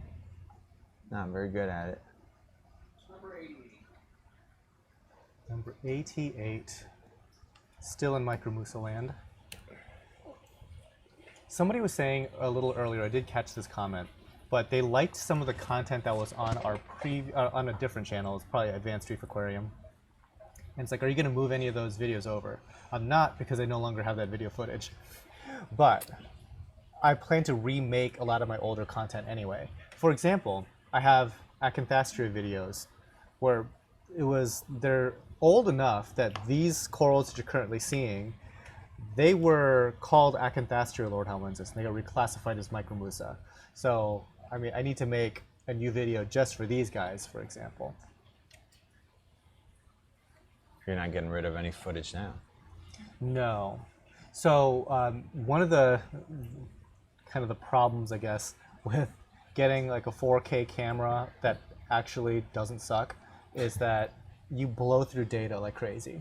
Yes. And so this past week, I had to get a new like system, or I'm sorry, I had to add to my RAID array of disks because I blew through two 10 terabyte spinning drives. Which is And insane. so I had to like spend $800 to like double that, and that'll last me probably 1 year. Back at 89. Right. Which I hopefully doesn't last me 1 year. Hopefully Right. I'll shoot so much that I'll be like, no, I need to There's get more. no downside. That means Yeah. you were like so productive Yeah. that you filled it up. Now that's cool. I didn't even see this. Our levels, or my levels. Are we on the both same of thing? us. Yeah. So if we're both talking, it'll like double. So Okay. it's kind of weird, but yeah, it helps. Tidal Gardens, do you have a second channel? I really don't. I really don't. I used to have like this, like a dry goods company, because the reason why I don't sell dry goods on Tidal Gardens is it's kind of a pain in the butt to separate dry goods shipping and livestock shipping. It's kind of like two separate things entirely. So I had this other company that I had started up with a friend, and then eventually it was just like, this isn't all that fun, so we stopped. But the YouTube channel is just still hanging out there. Number 90. Okay, so which coral species do you make the most profit on per month? That's interesting. It's literally the cheap stuff that nobody like thinks they want, like Xenia. Xenia. Yeah, it's like nobody likes that answer. Like, oh, you make all your money on bounce mushrooms. No, we don't. We make all our money on Xenia.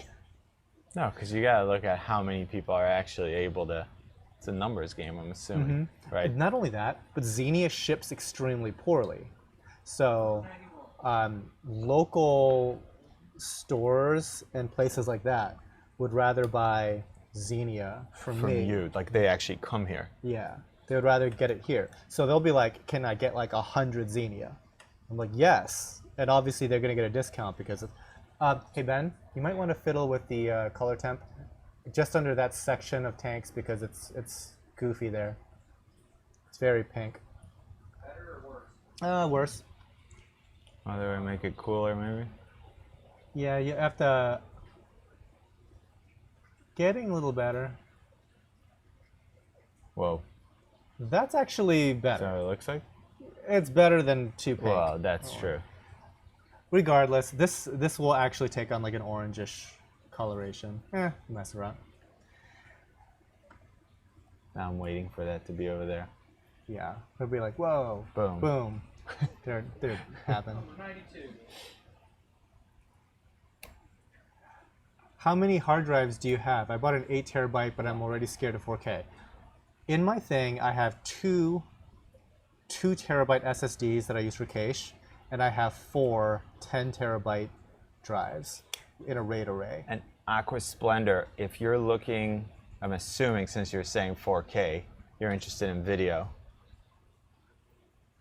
you can just go with the A7 III, which is more I'm waiting geared. for... Well, A7S is more video. I thought the A7 III was more video. Well, no. He's saying A7S III. He's waiting for that. He's waiting for it? Yeah, so it doesn't exist yet. Okay.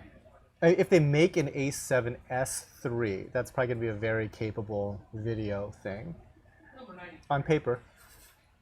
Yeah, I mean, so like the consideration of 4K is, you know, what Than was saying is super real. It's like, yeah, I mean, the first step is, did you buy a camera that can shoot 4K, like good 4K? Good 4K. I don't care about 4K. Not Like your iPhone phone 4K. can shoot 4K, but like Right. good 4K, which that camera will. But that's just the first step. Like then, do you want to store all that footage? B, can you edit that footage? Are you gonna sit there for a day while it renders that footage? That's the other thing. Your computer might catch on fire Yeah. trying to like manage 4K content. Like, I used to do all my video editing on my laptop, which was like a MacBook Pro, Like and a really nice laptop. it was all right. It was all right. I mean, it did fine for my my C100 footage, but then 94 we got some Pavona. Yeah, but moving from a C100 to a C200, so that's going from 1080p 30 to 4K 60 at a higher bit rate. Yep. Yeah, it's basically like, oh, you want to scrub through your footage, frame, Yeah. frame, No. or you want to Yeah. cut that clip. Good luck, Like you're gonna cut it somewhere. somewhere. You'll see it in the finished, like after you finish, after you render and export, and you watch it, then you'll be able to see where you cut. And enjoy your. Oh, you make a 10-minute video. Have fun. That's 20 gigs once that's fully Yeah, we'll processed. see you tomorrow. Yeah, it's an ordeal. So when I upgraded my camera, I had to also upgrade my computer and storage solution. And storage. Yeah. Yep. And then the storage is like an incremental, like not incremental, I mean, it's continuous upgrade. Like Mm-hmm. your computer now is ridiculous. You're not going to need to upgrade that. But your Oh, yeah. storage, you know, like within a year, if you're adding to it, like for most people, like that's a lot. Yeah. Like to keep doing. And again, could be for like you, it's $1,000 good. a It means year. you're doing Doing the work. great. Okay, the other thing people might be wondering is like, why don't I just delete my old clips? You never do this, okay? Because it turns out Nope. 5 years later, you're gonna be like, damn it, I wish I had that one clip I shot way back when. Yep. And that's actually a good argument for you to consider doing 4K now. It's like there's not a lot of 4K out there. The 4K that is out there is mostly garbage tier. It's not a big deal right now. But there's going to be coming a time where 4K is kind of the new normal, and you're going to be making videos, and you're going to want those previous clips that you shot when you went to Norway or something like that, and it's like I can't go back there to shoot this stuff Nope. again. And it's gone. It's gone. And then like So, storage is becoming cheaper and cheaper, or Right. will it's with way time better anyways. to have the footage. The footage is the valuable thing. You know, I don't know. I keep going back and forth on the whole 4K thing about whether, like, as people watch things on mobile more and more, like, if you're not going to have a mobile device that shows 4K and 80% of your views are on Yeah, that's true too. mobile, Hey Ben, we have to fiddle the. Oh, there we go. I was just about to say. Color temp. going back. So we went from this to that. Okay, so Oh, I see, because Like coral by coral. yeah. Okay, that's so part of the fun. yeah. Well, he's learning how to use a camera. So I see, there we go. Congrats to Ben. This is his first time even messing with this camera, and it's. By the way, these cameras aren't like normal. They're intimidating. Okay, so my Galaxy S8 records in 4K, but I don't like the footage. It doesn't look good for 4K. It's true. I completely agree. I have a Galaxy S8. That's the Here, trouble you with wanna ultra show low them what Ben nutrient. is dealing with? I don't know if they'd be able to see it. You can try pointing it right at that camera. Yeah, that's what he's shooting. This is what Ben's dealing with right now. See- It's a serious piece of gear. So Ozzy, yeah, I am not a fan of ultra low nutrient. That's just me. And so like all the corporate sponsors out there that were thinking of working with me that do ultra low nutrient just said, let's just delete that guy's contact info. Well, I But mean, it's you're true, I just don't on like the it. edge. You're Yeah. It's not working for me at all. I mean, I don't know how realistic it is here. Reeftopia, did you finish the new building? No, but it's getting close. I'd give it about like 2-3 months for just the building. It could take forever for everything else. Is cloud storage a good option with 4K? I mean, storage, if you're talking about true storage, like you're not going to edit off of that, obviously, then sure, whatever, store it anywhere you want. That's like for true backup. Right. But if you're working off of that drive, no. I will even tell you that even local storage that's not on your machine on an SSD drive, like working off of a Synology disk station with 2 terabytes of SSD cache is still nowhere near as fast as working off of your a regular spinning local hard drive. Or a solid state. What's that?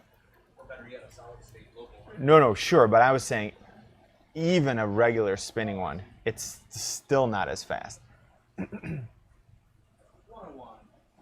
But if you're talking, like Than and I were just talking the other day about the difference between storage and backup.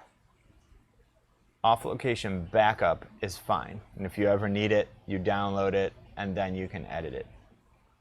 But if those are clips that you're constantly going and getting, I mean, you're definitely not linking to those, obviously, but if you're constantly having to use them, then no.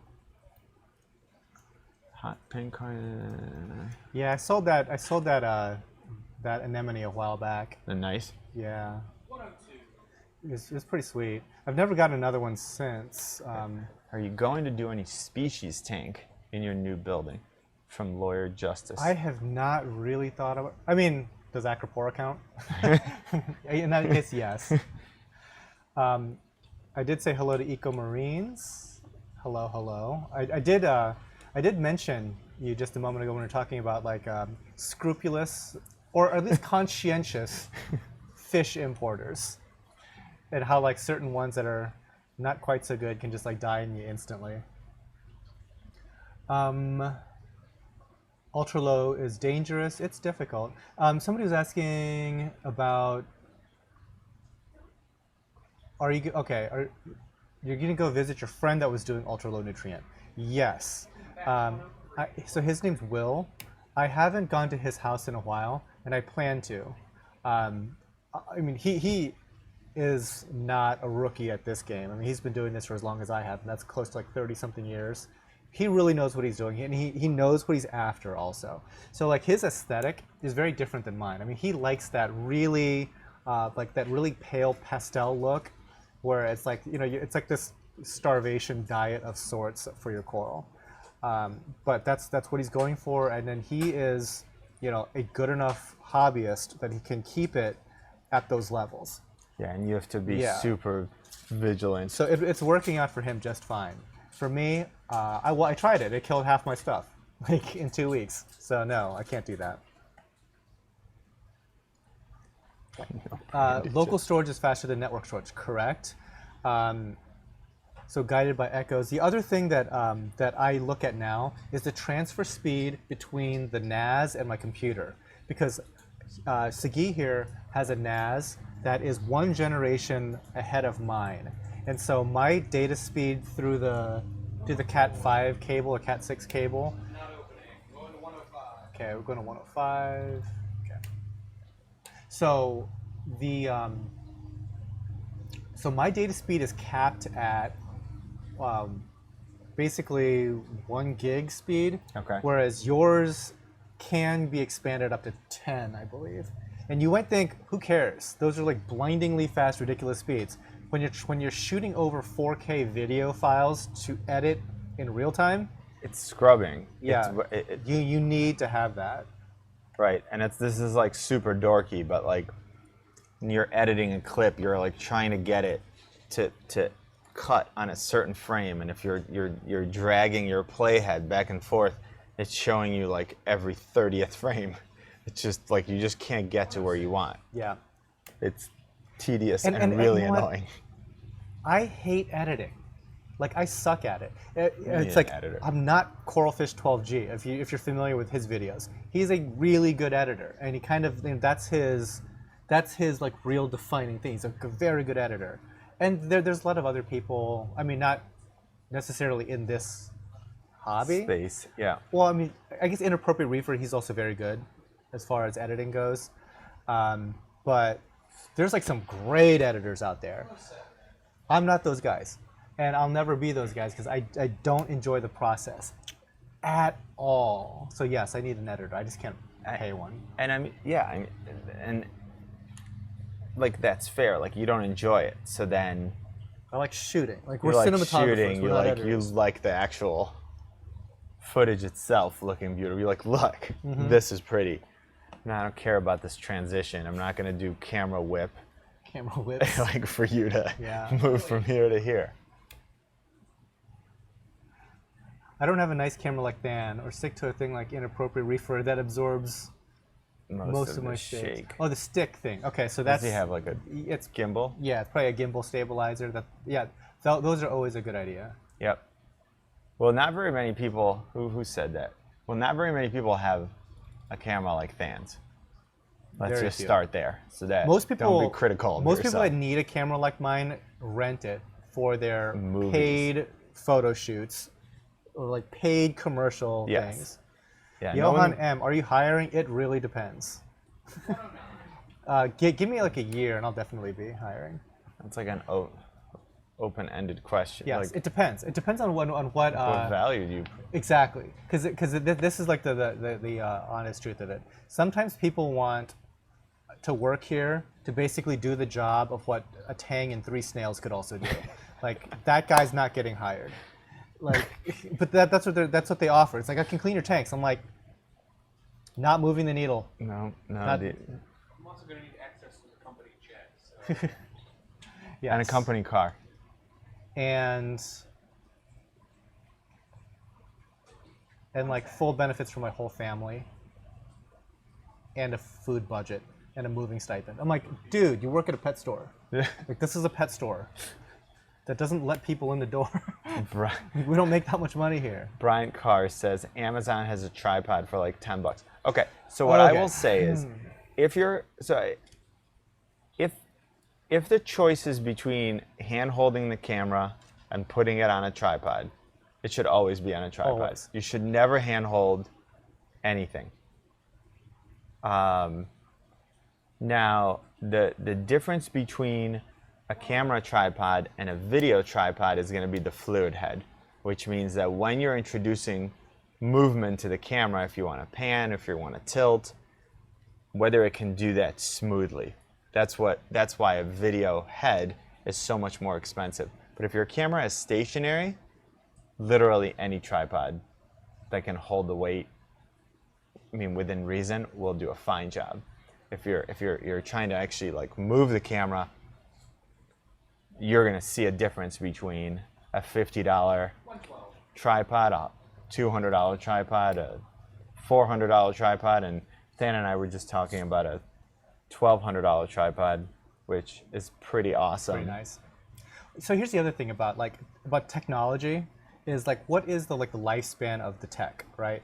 Yep. If you are looking to buy It's a great point. a phone, what is like the real technological lifespan of an iPhone X, right?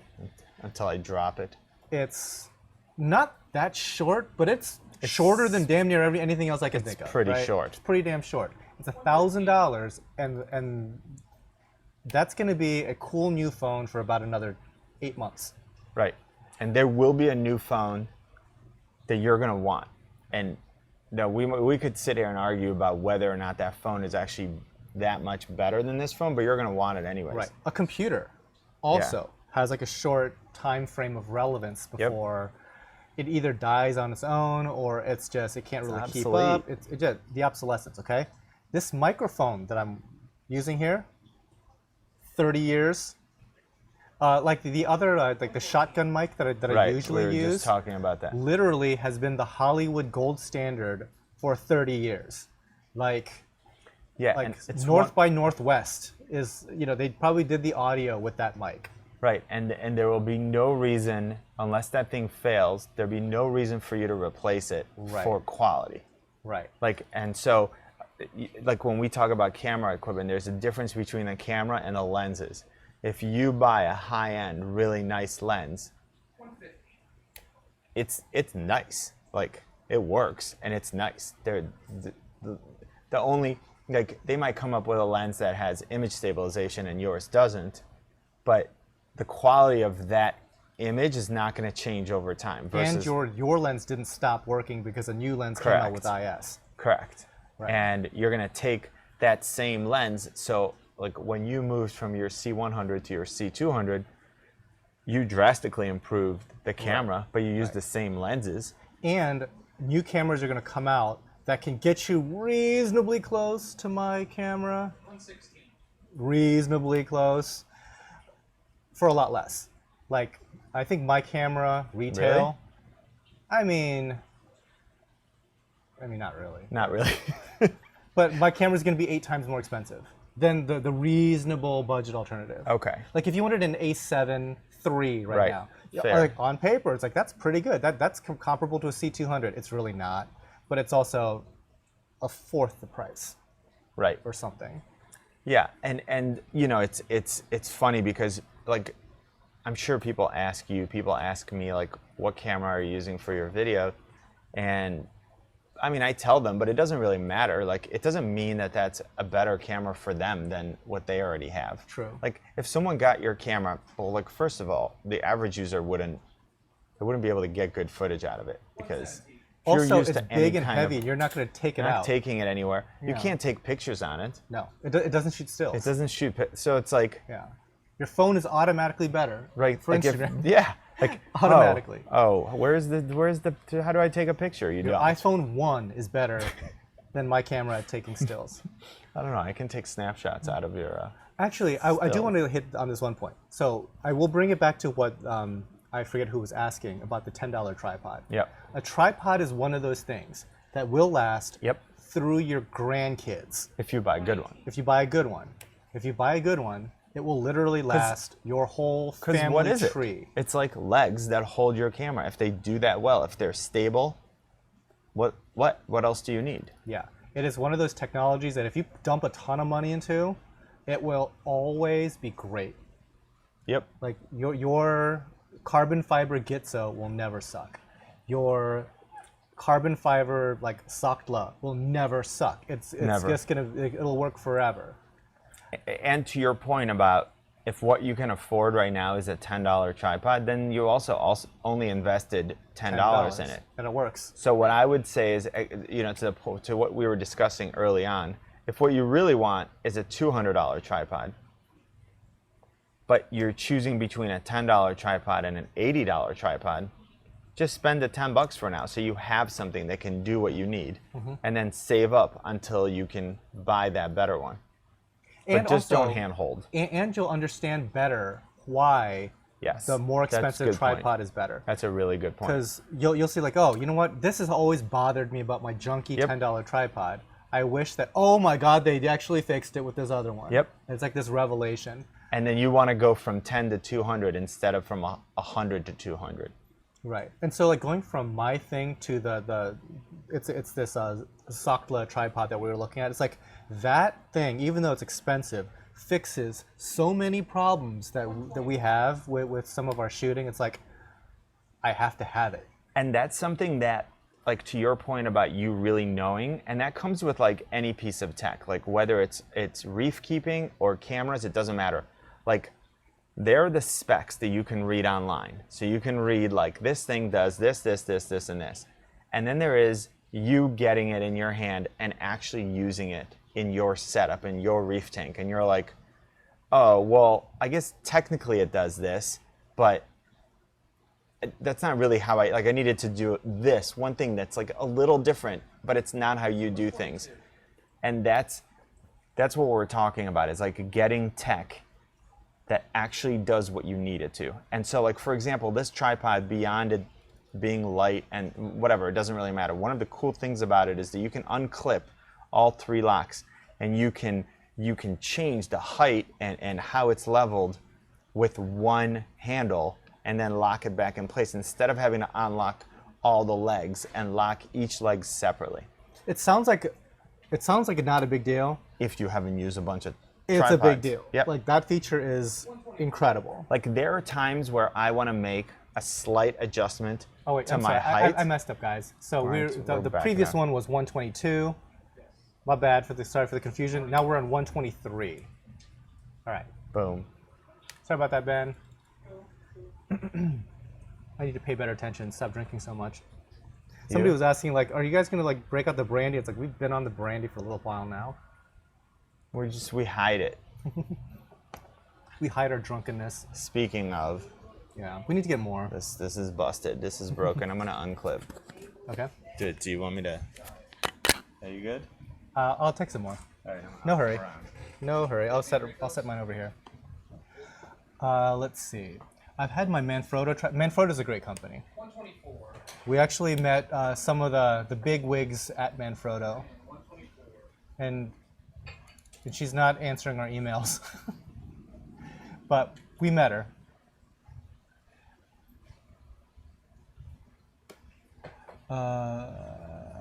Reef Hobby is going to come first. Start sharing my stuff with people once I have extra budget to spare. There you go. That's cool.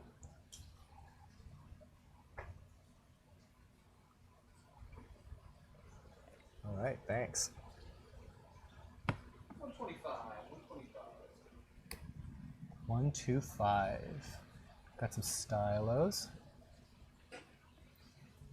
I really hope you guys are enjoying this 1080p 60 because I sure as heck am. Just looking at this.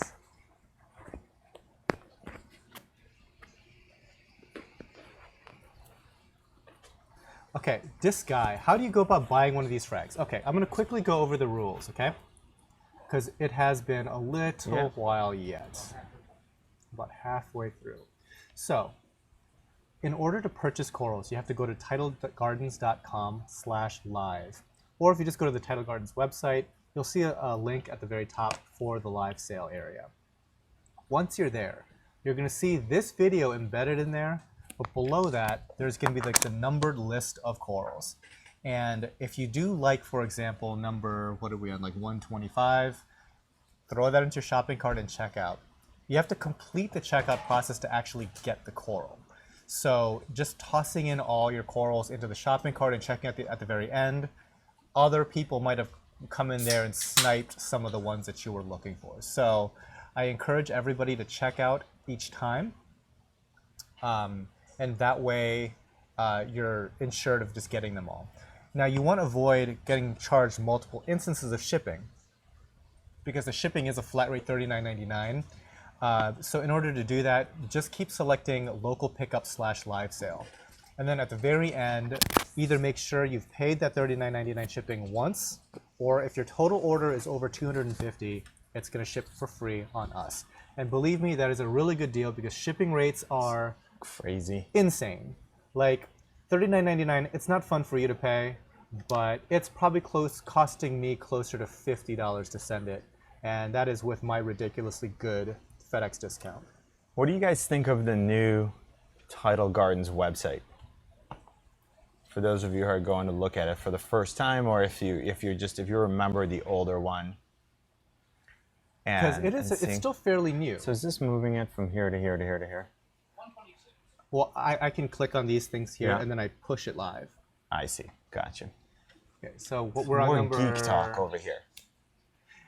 Because Sagi doesn't do a lot of live stuff. Not yet. Not a ton of, at least He's trying of to the get me to do broadcast it. stuff. Yeah. Somebody already got that. Yeah, and you know, in certain corals, like we do pretty well like the day of the show, and that's kind of like why there might be like a more aggressive purchasing. There are certain corals, okay, that I know that if we have them on the live show, they will sell before I even put the overlay up. Like as the camera is moving, that coral is getting purchased. 127. Which is kind of funny. So I always encourage people like during the live show. You're getting some love there. Good from Ashley and Thanks, guys. Nice. I mean, Nice. that's exactly what you were talking. Those are exactly the reasons. It's awesome to see. And especially with mobile friendly. Like Yes. our old one was kind of clunky as far as mobile went. Yeah.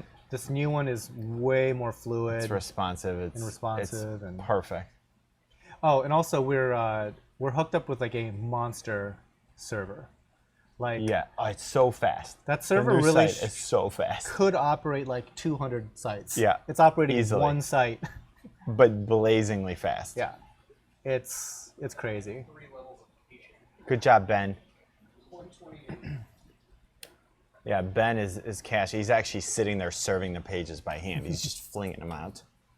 So this is an interesting thing. Reef Eco, love the new site, but please label which corals are wild versus cultured. The reason why I don't is because there's a lot of disagreement as to what cultured even is. Yeah, I can Now, see that. there's practical definitions, but there's some people that are like, if a single molecule of that coral has seen the ocean water, then no, that's not cultured. Or it doesn't matter. Like clearly it came from the ocean, therefore it can never be cultured. Like there's that Right, you didn't mentality genetically too. engineer. Or there's this feeling that if that thing got propagated and glued down, that's Then cultured. it's cultured. Yes. Right, because it would depend. Like, if you got a coral out of the ocean, like, did you need that to grow out, and then only the new grow out is considered And for some people, that's not aquaculture, even. and that's not even good Yeah, enough. that's for some people. That's But not for even good those enough. people, I wouldn't understand. Like, there's no coral that One- spawned.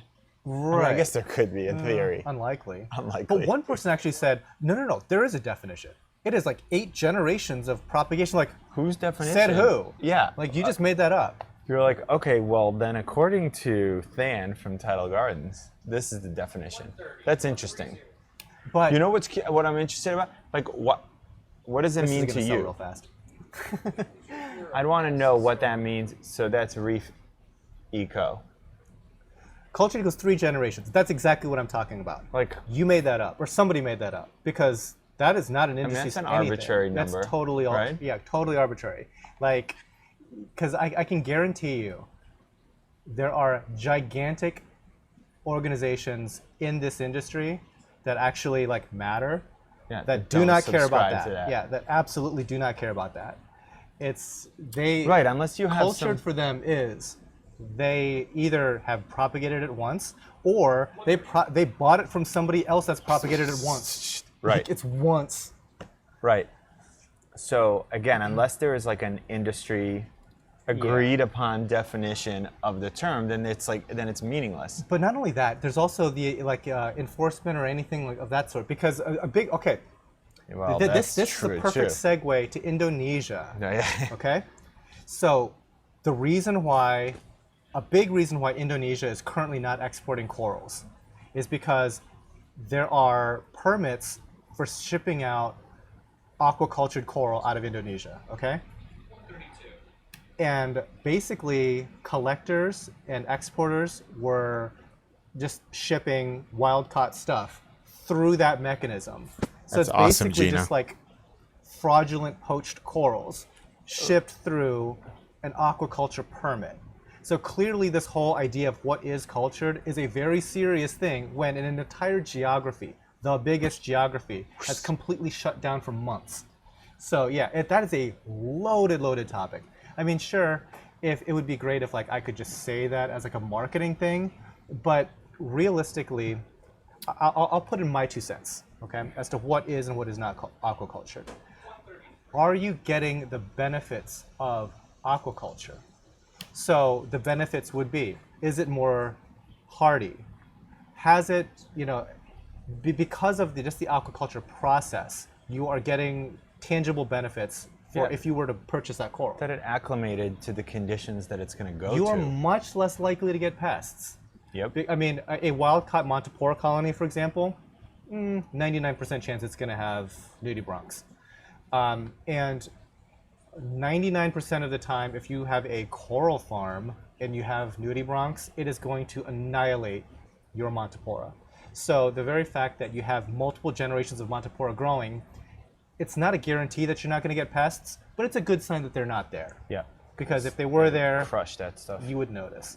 So things like that. So if you can kind of identify, what really is what is good about aquaculture, and are you getting all those benefits? Yep. Then yeah, at that point I would say yes, you are getting the benefit of it. And that Because that's thing what you is care about. aquaculture. Yeah. Because you care about the benefits. You don't actually care about the word. And having said that, sometimes propagating something for X number of generations doesn't actually give you those benefits. It's just, yeah. So, again, loaded, but it's a good thing to have that discussion. You know what I'm saying? So I'm actually good that you brought that up. No, I mean, I think, again, there's value in the discussion itself. The fact that there isn't an agreed upon definition. So there's or like culturing in the ocean, yeah. I mean, because if you're culturing in the ocean, you're not getting the benefit of the not pest thing, right? Right. Yeah. So Reef Eco, that's interesting that you say about like, you could have, a designation saying how many generations something was. The very first iteration of our website was a custom build, okay? Because this is way before like Facebook even. Like nobody knew how to do online commerce, so everybody had to write their own stores and stuff. So we wrote our own store way back when. That store could track propagation. Like if I propagated a blastomus into 10 pieces, it would literally like show a family tree of that coral that goes down to the one that you had. Nice. Okay? Nobody cared. No. Seriously, nobody cared. So it just became like a hassle to keep that level of detail in your inventory. But it was cool because like we could allocate costs to it just for our back end. So for example, if we did a water change on one specific tank, we could allocate the cost of that to all the corals in that system. And then if we propagated those corals, that fractional cost would get was distributed. distributed. If those cool. corals died, the cost would be sent back up the tree to such and such. So we'll know that like really the cost component of this coral is such and such. What we basically learned is if you're able to propagate coral, it doesn't matter what it originally cost or the upkeep cost. It just didn't matter. And the second thing we learned is nobody cared. Nobody even clicked on those family trees. And it's not even that. It's like, even if like a few people cared, like, was it worth the amount of extra work? And the extra work is just to like monitor, okay, I cut this thing into like 12 pieces, 10 of which survived, every single.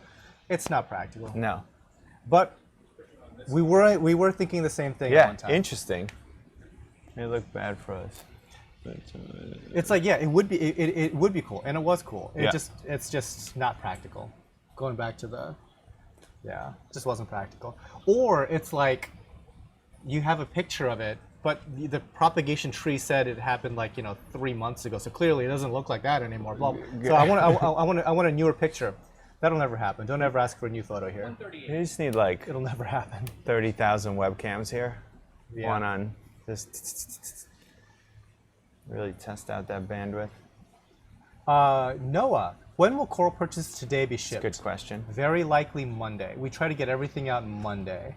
If somebody needs a specific date, go ahead and email us afterwards. Refer your order numbers, and we'll take care of that. Rarely do we have to bump people to the next day, but occasionally we do because there is a physical limit to the number that we can actually pack. And so sometimes there will be like some corals from some shipments from last week that have bled over into Monday. And so sometimes it's like, oh, there's like 8 orders going out already before the live show even starts for Monday. And so that means we can basically get out 12 more. So a whole bunch of people then get bumped to Tuesday. But we're looking at Monday. Are there any like temperature considerations this time of year, or are you good? Oh no, there are. We put in cold packs if it's toasty here. 140. Nice. It helps. Knock on wood, we've done okay as far as like the DOA thing goes. Can't wait for the barbecue. I'm looking forward to it too. So fish school, again, I gotta warn all the barbecuers. There's gonna be no working bathrooms, so everybody's having to use porta potties. I can walk down the street if they really don't want. Yeah, it's like if you really want to use like a better bathroom, the gas station is an alternative. No, like we couldn't get 141. We couldn't get the bathrooms working at the new building fast enough, guys. It just wasn't meant to be. So I'll see to it that something is taken care of. Or you can pee in the bushes. I don't care. Come on. Don't care. Just go on some weeds. So if it goes well and there's like no arrests or anything like that, we might do another one next year. If a whole bunch of people want to come next time, it might not be exactly this venue. We'll see. So Rico, if you're still in chat, we'll have to see about if there's going to be a next year. If this one doesn't turn into like Let's worry about this year. a problem. Yeah. 1 year at a time. I can't be having like people lining up outside. So are people still registering for it? And where would they? Or is it? God. Oh there boy. could be some spots left. You go to www.tidal, or maybe it's just Tidal Wait, is Gardens. it Tidal Gardens dot? Okay, subdomain. Tidal Gardens dot. Eventbrite. Okay, You might put in need the the space HTTP. automatically. Do you need Thanks. the HTTP or no? Dot. I think that's the link. Yo. I don't think it's gonna make it a link. Nope, it's not. You guys could Come type. on, Google. Oh, so somebody was asking,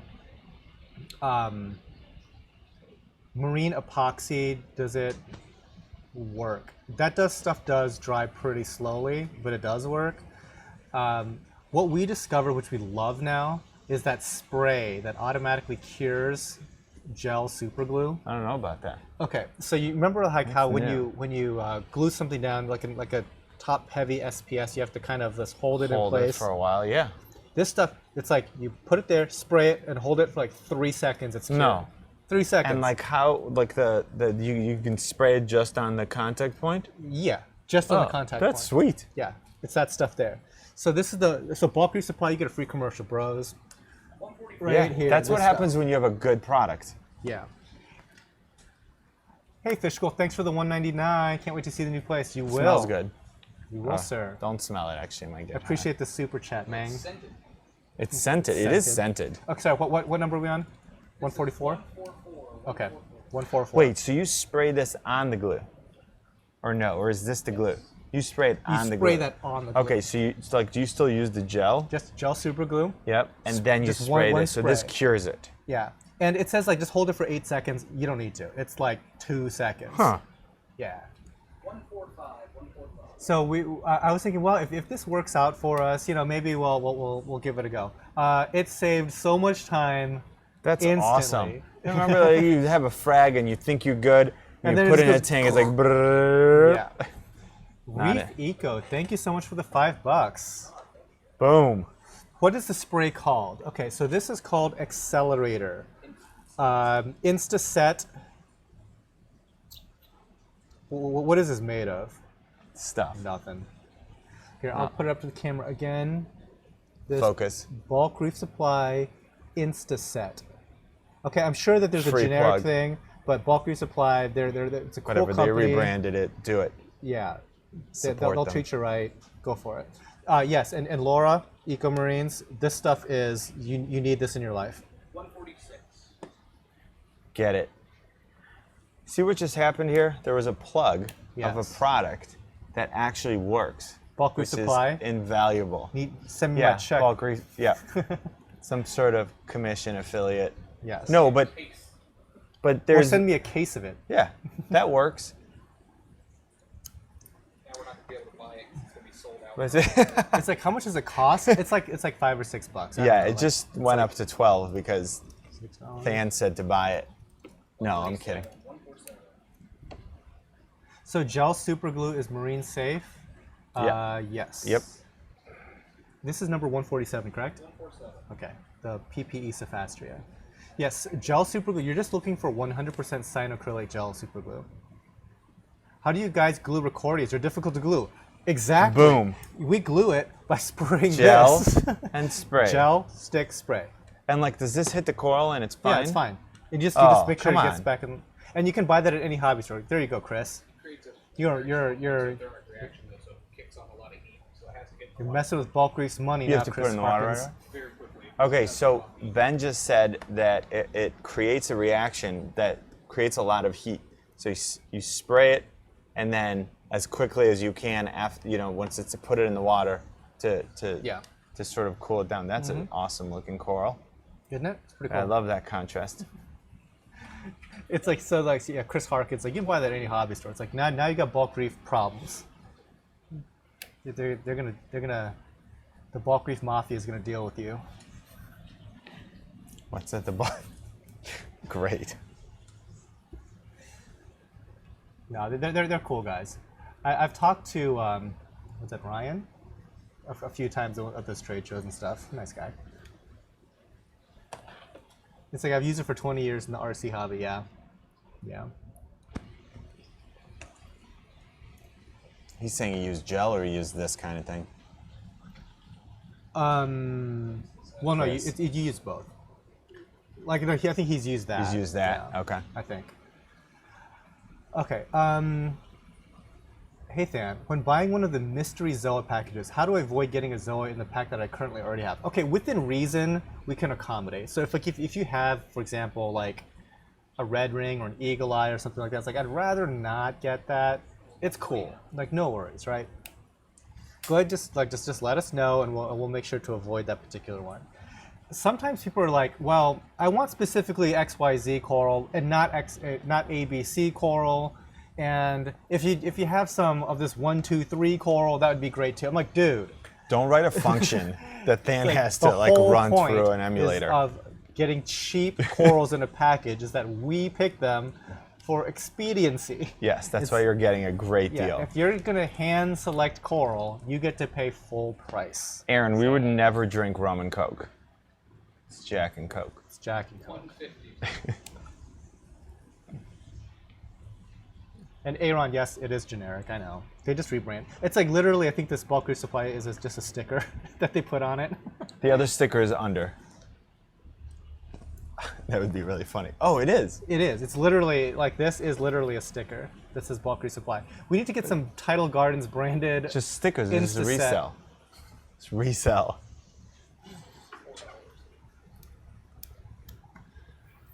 Did you say $4? We'll sell it for $1 cheaper. Oh. Oh, no. It's Tidal Garden stuff now. It's double the price. Ultra Cassette. It's been pressed. 151. Fortnite copied Minecraft. What? I guess. No. What? One's console based. Well, because Fortnite, there's a building component to it. So There is? Yeah. I've never played Fortnite, We're old. but Lola plays Minecraft.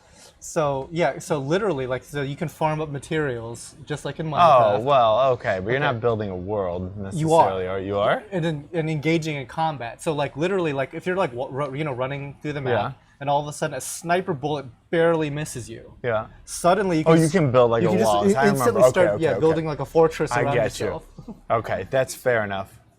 Yeah. That's fair enough. Or like if you're running at an opponent, you can just basically like build a thing around him, like just run around him real fast and trap him. Yeah, you can trap him. Okay, good call. Sorry, Yeah. sorry I doubted you, Alex. That kind of came out of left field. I wasn't ready. Reef enthusiast Blake, don't forget to use latex gloves when gluing. Ben? Ben doesn't, but he wears these like little finger thingies, finger cots. Yeah, just wear gloves. Because gloves aren't as good. Because when you stick your hand in the water gets into your glove. That's true. Yeah. But with the finger things, they're tight. It's nice. 150. Good call. They all copied Hunger Games. And Hunger Games copied Battle Royale. Which It's circular. yeah, there's no original ideas anymore. It's definitely Battle Royale. I was actually talking to somebody the other day, it was a photographer, about It's like the concept of an original idea. Because we were talking about a certain technique that we both saw and we liked. And he was like, well, I don't want to do that because it's like, a video technique. no, a photography. Okay. So basically, all right, well, fine. So basically the picture looks like you threw a phone in the air. So the phone was suspended like this. And then there was a really cool background. And then on the phone was the picture of the background Okay. that you're seeing. Okay, so it's a really cool effect. So the thing is out of focus, but it's in focus on the Ish. phone. Yes. Okay. Well, he actually added like a motion blur to the background. But so in essence, what you're doing is you have one shot of the hand, another shot of the phone, another shot of the background, and then another shot of the background in focus that you then are photoshopping into the phone. And he was saying, oh, well, I didn't want to copy somebody else who already did that. And we were discussing just the idea of an original, like the concept of an original idea. But even when you have an original idea, whatever that means, it's still like the culmination of all these other things that you've seen that you're kind of morphing. So like, unless you're like literally going to the same place somebody else is going and like replicating exactly what they're doing, if you're like putting your own spin on it, like I think that's part of being creative. Like you're not really copying them, and even if you just do that as an exercise to learn, I think there's tons of value. By the in way, it. your mic is like jabbing your skin, so that might sound weird. Yeah, you guys have to let us know if we sound If weird. the sound is weird. I don't even know if it did sound weird, but it's like I know that like having a mic Yeah. jammed into your neck It doesn't won't sound sound good. weird now. 157. I mean, I might sound weird, but it's not the mic. Okay, this coral here, if it looks at all acceptable, is a miracle because the fox face in this tank is messing with this vicious. coral. So apologies if it's not all like fluffy. It's been, I don't know what's wrong with that fish. So is that a 100? What's on there? 100L. 100. Yeah. That's nice. The lens. That just quickly broke down into the lens babble. Yep. Sorry. 100 millimeter macro L. What's Reef enthusiast? Don't forget to use latex gloves when gluing. Yeah, Oh, we it's still talked going about that far. Aquascaping. A random question. Do you guys know where to buy 3-inch frag tiles? Daniel, I do not know. That's big. I know somebody who does know, but I don't buy them in that size. You might try Ocean's Wonders. They might have something like that. Somebody can go verify that I'm wrong, but that's a place that we usually get a lot of our frag stuff from. Somebody said that there's a person locally that sells frag plugs for cheaper, so I might give that a try this coming time around.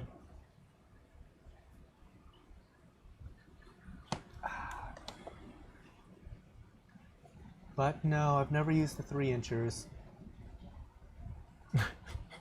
Hunger Games coffee. Jersey Shore. Those guys are like all our age now, aren't they? I don't even know how old the I have no Jersey idea. Shore I never- guys are. 160. 160. Who has time? I remember when I used to watch that stuff was literally just in the background while I was doing other stuff in my apartment when I used to work as like a business lawyer. And it was like the biggest, dumbest waste of time just to have it all in the background. But I really What's the enjoyed like the difference?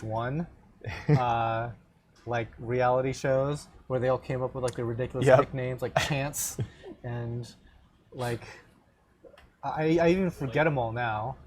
But you know, it's like every single like New York, you know, they all had their different nicknames. Oh, Mario Kart was the original Battle Royale. Oh my God, I spent days playing Mario Kart. We're at 161, correct? Super Mario Kart. I missed a lot of classes in college because of Super. So we would have in our when I was in college a couch that could seat 4 people. So basically, what you'd be ranked 1 through 4, based on how you finished in the last race, and then there would be people waiting. There'd be a line of people waiting, and so the top 2 would stay after each race, and the bottom 2 would go, and you'd like re-rank yourself. So, yep, there were a few times where, man, it's kind of cold outside. I don't really need to get to class. I'm gonna hang out here. Yep. Why does the Why does the base tissue on the LPS like hammers and frogs will slowly recede until it's just around the tip but does not die? That could be, I mean, that's a problem. First off, Yeah. that's a problem. It should not do that. Second of all, it might be a chemistry thing. There could be recession involved with that. It might be a parasite or pest thing. It might be a fish or a crab thing, if you follow the logic there. But yeah, there's something wrong. It should not do that. I would look first at the chemistry. So if you haven't already, do like a pretty extensive test. If you see like high nitrates, for example, that could cause it. It's interesting, like, to analyze a question like that in a vacuum, Yeah. right? Like, Well, sometimes it's like you see the tank, and it's like, oh, I can tell you exactly why. Right. There's an angelfish there. Or, and I think that's kind of like one of those that's a good skills. question. It's a good answer too. Ever check for predation at night? Yeah, I mean, that could You be. never know, right? If you don't know. Yeah. I mean, a lot of times you think that, oh, I don't have that pest. You totally could.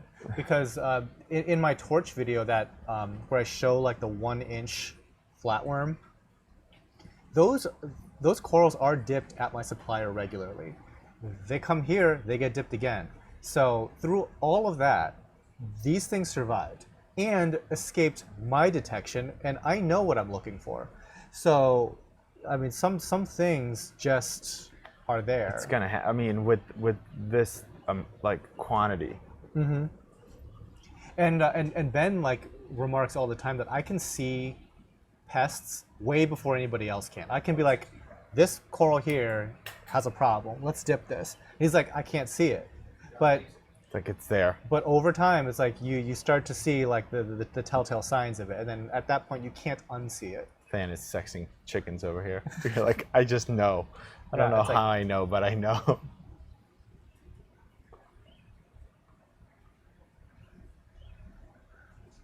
Hopefully people get that analogy. It's difficult to. I guess it's difficult to sex chickens. Yeah, from what I read, it's like impossible. Like you can't actually tell. But there are people who learn how to do it, and they can't explain how they do it, but they That can sounds like teach psychics. someone how to do it. Oh, okay. So then they're like standing behind someone who's learning, and they're like, "You're right, you're wrong, you're right, you're wrong," and then that person learns how to do it, but they can't explain how they know. 167.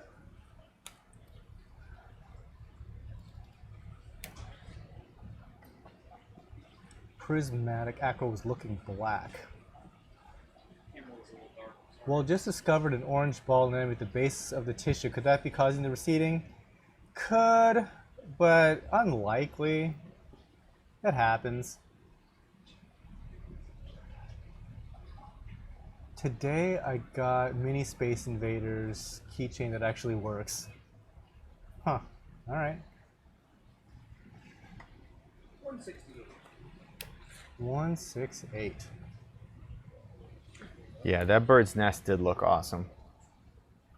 I'm actually just reading the comments here Oh, instead of. gotcha. It's easier. Today I'm. Nice. 169. You're speeding right along. It's already. Whoa! It's That's what I'm saying, 406. I gotta pick it up a little bit. It's like we are speeding it. No, we're not. It's 406. It's gonna be a long one, sorry. Yeah, we're gonna be here. We're a actually while. going to do a countdown. So we're gonna pick up the pace here. So I guess we're back into the Zoas and Pallies. That's sweet. We kind of like go. This show is not good for me not having a tank. This is a terrible show for me to not have a reef tank. Although if I did have a reef tank, you guys would have a lot less coral to buy. So usually I tell people like of my close friends, like you don't need to have a reef tank in your life. This guy actually probably does. Yeah, Ben should not have a fish tank in his life. He gets enough of that here. Yeah. 171.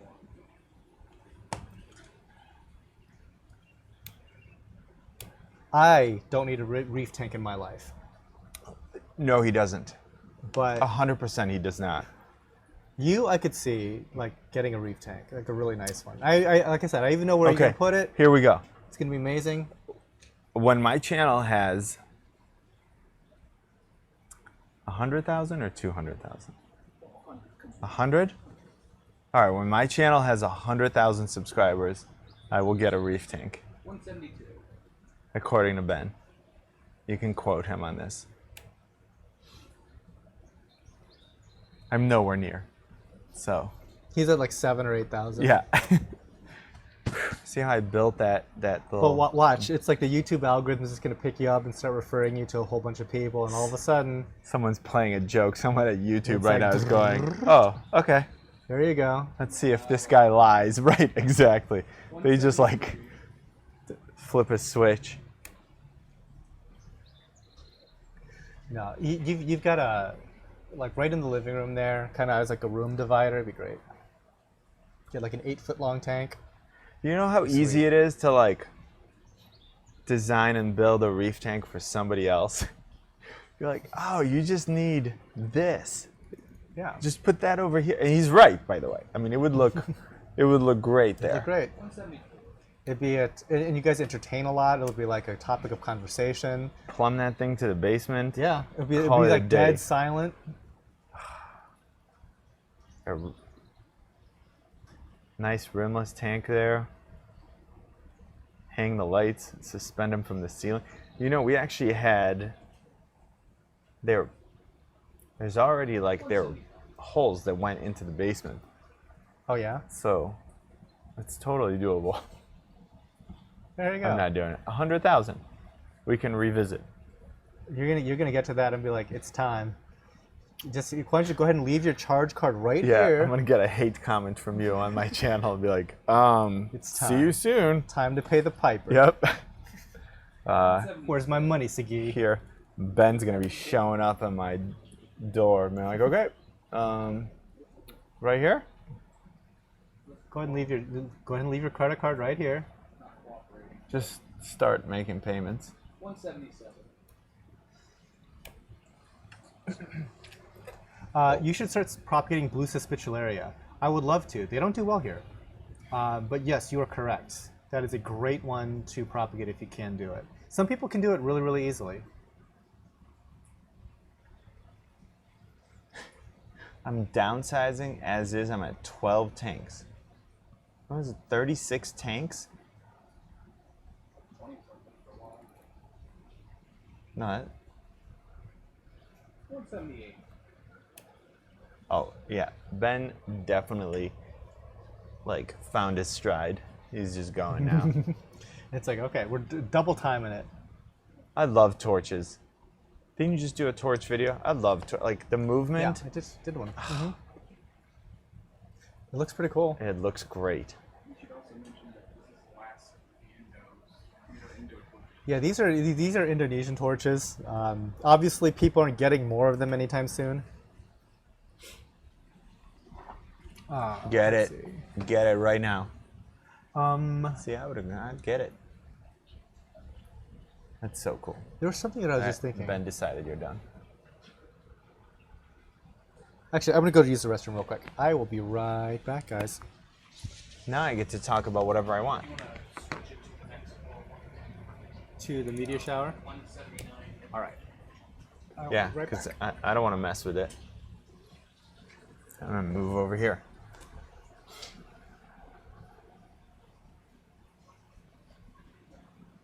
Tank icon. Yeah, that torch was really nice.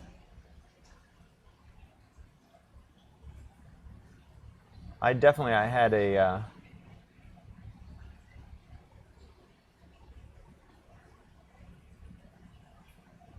Matthews Aquaria. Is that because, are you asking like why it got all black there? Was that the Ben what the heck? Lens cap on so people can get motion Yeah. sickness. If that's the question, that's Ben putting the lens cap on as he's moving the entire rig. If you could see the rig that the camera is on, he has to move this whole thing around to another side and then go down another row. And if that cap was off, you would all be getting motion sickness. So he's doing you a service by throwing the lens cap on and moving it over to the other side. you would just see this crazy shake. Eco Marines, what is your channel about? My channel is about technology. So if you go to Tech Gear Talk, if you just search Tech Gear Talk on YouTube or go to youtube.com/techgeartalk, you'll see it. I got like product reviews. It's a pretty decent focus on photography. And if you check it out, let me know what you think. I'm curious. It's a pretty good channel. Like, not It's just new. because like he's like sitting right here. Because next to I'm me. what is he gonna say? I'm right here.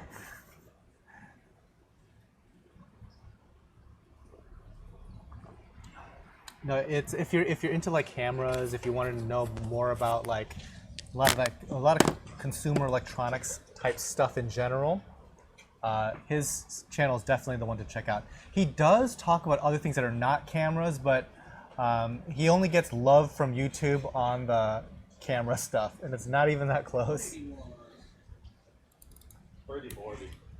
Yeah, or like for some reason like networking gear, like routers.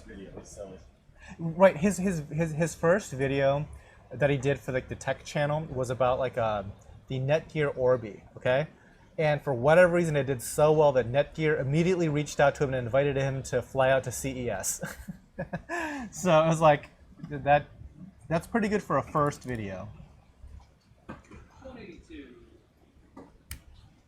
182.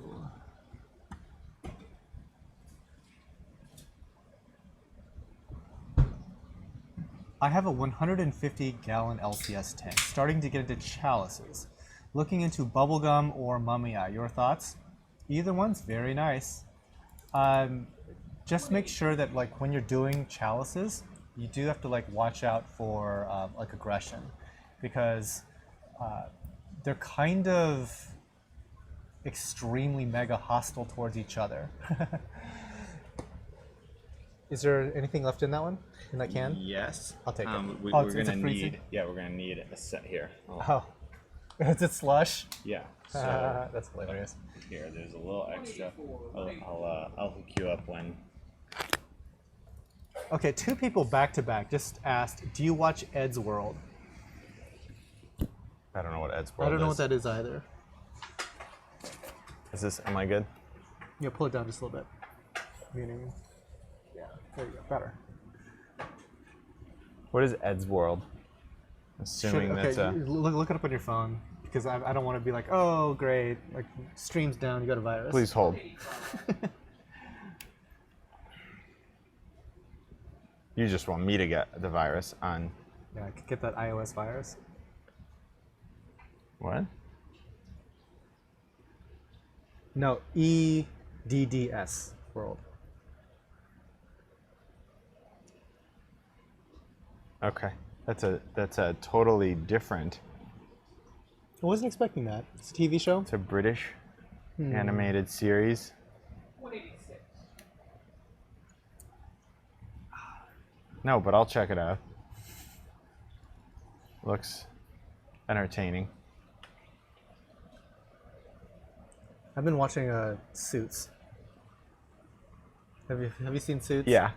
How deep in are you? I think about like season 3. Okay. I just started watching it. I watch the pilot Yeah? all the time, over and over. Why? I mean, I've seen pretty much the whole thing. I love the pilot. It's like great.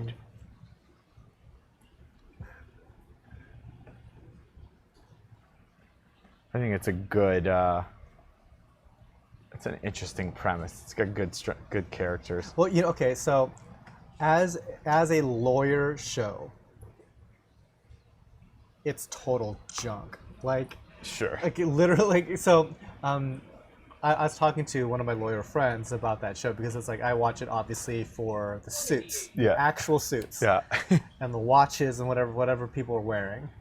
And I was talking to her, and I was like, I told her, like, as like a realistic lawyer show, it's like literally every single person in this show would have been disbarred 10 minutes into the season. Everyone is jobless.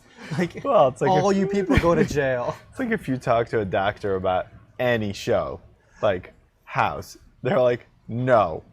Or like you talk to anyone about like CIS or whatever, they're like, Oh, you mean like the machine?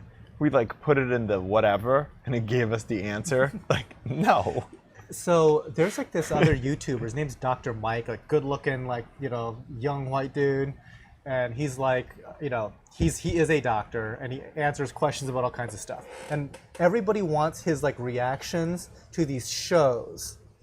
Like, what does Dr. Mike think about whatever, right? And he goes through like some of these. This is 190? Yeah, okay. So he goes through some of these shows and some of them are actually medically accurate. He's like, that is exactly what happens in that Nice. circumstance.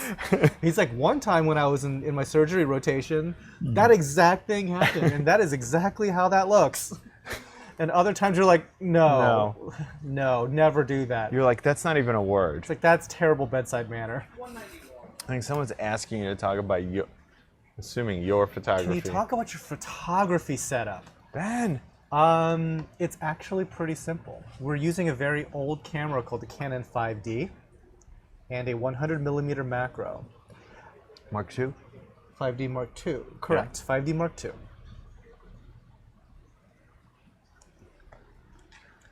Which is going back, by the way, to Than's point from like 2 hours ago of you buy a nice camera and then 2 years, or not 2 years later, how old is that camera?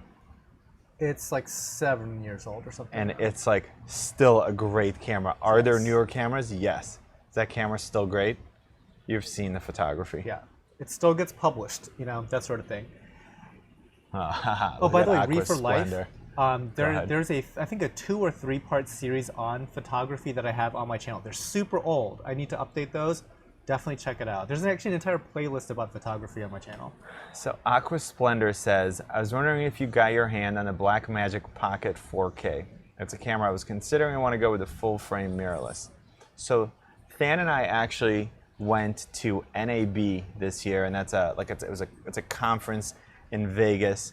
It's like the National Broadcasters Association. So it's like all the newest video and photography tech and gear, like anything you can think of, from like all the newest cameras to like a backpack that lets you walk around and then broadcast from anywhere by combining like 4 SIM cards and then aggregating that signal so you can get incredible upload speeds like anywhere you are.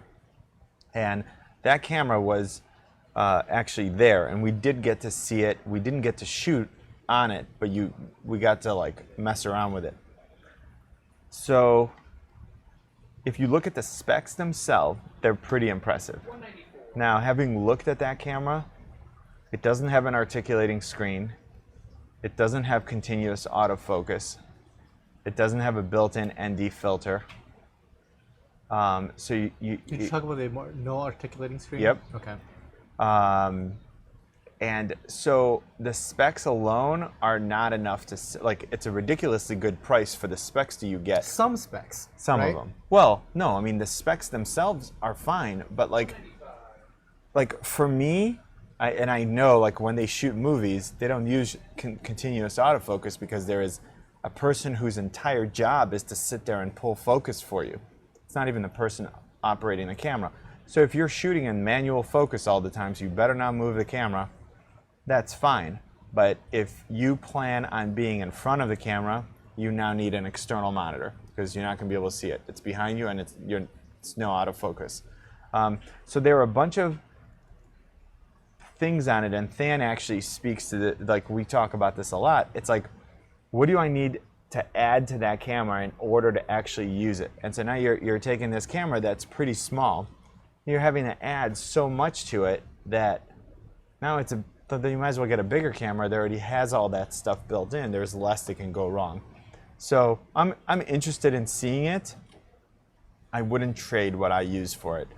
No. Sort of regardless of the quality. And Aaron Irwin, what state does it ship out from? Ships out from Ohio. 196. The link of, what is the link of your guest, please? Is that my channel? I just put a Tech Your Talk. Oh. So I forget if that camera even has like an audio input, like a I'm pretty sure 3.5 it had. I think it had. I don't think it had an XLR. I think it Did was. it have a mini XLR? Please hold. It doesn't matter. That camera. I mean, well, for you it'd be a downgrade. So you're definitely not getting it. And for me, 197. my cameras can't shoot 4K 60. But that's not. I mean, if I upgrade my cameras, I'm getting what Than has. This mine are. Are they one step below? Basically. I mean, there isn't. It's basically. I mean, if you're looking at the Canon Cinema series, there's nothing in between. Matthew's But Aquarium. Than's camera is awesome. It's pretty good. Ever attempted cold water coral tank? Matthew's Aquarium, before he retracted, said I wanted to go to Macna in Vegas. I don't think I'm going to make it this year. My travel budget has gone dangerously close to zero. I got invited, to go to Aquashella in Chicago. There's a whole bunch of other shows that people want to see me at. I'm like, I got bills and stuff, and I'm basically under house arrest. Like I joke about that, but managing the building process next door, it is kind of like a house arrest. Like It's no joke. I can't leave because like the minute that I leave, something goofy gets installed, and I'm like, rip that up, do it again. No, you need to be here not just to like answer the questions, but like to oversee stuff, because a lot of it is seeing stuff as it's happening and being like, no, not like waiting until like someone might not, like a contractor might not even come to you with a question, and you see something being done, you're like, no, it's not how I want it. Right. I want it exactly. this Or way. it's like, or just like these things aren't lining up, so Like, do it again. And I'm not sure your average viewer really has a concept of the scale. Like, he is building a huge building. It's like huge. And It would be like building like 4 houses. and And there would be 4 big houses, by the way. before big houses. Yeah, There'd be 4 big houses. yeah, it's no joke. So it's like all these considerations that he has, like if he's picking like a material to go on the floor or the ceiling, it's like, okay, you're now like putting in a new floor in 4 homes. Like you better get that right the first time. And amazingly, the number of things that we've gotten right is way more than we should be. There's like no wood for me to knock on. But yeah. We've gotten so much of everything right. The sort of things that I feel like, oh, I wish we had done this differently. We're talking about some minor stuff.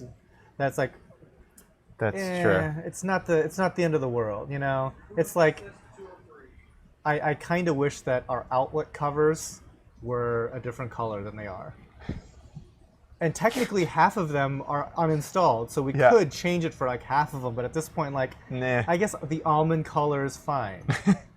You know, I'd rather it be something slightly, whatever. You're like, okay, I'm gonna worry about something else. Yeah, like I got bigger fish to fry. We don't have electric right now, like that sort of thing. You're like, yes, like, can I turn the lights on? Let's start with that.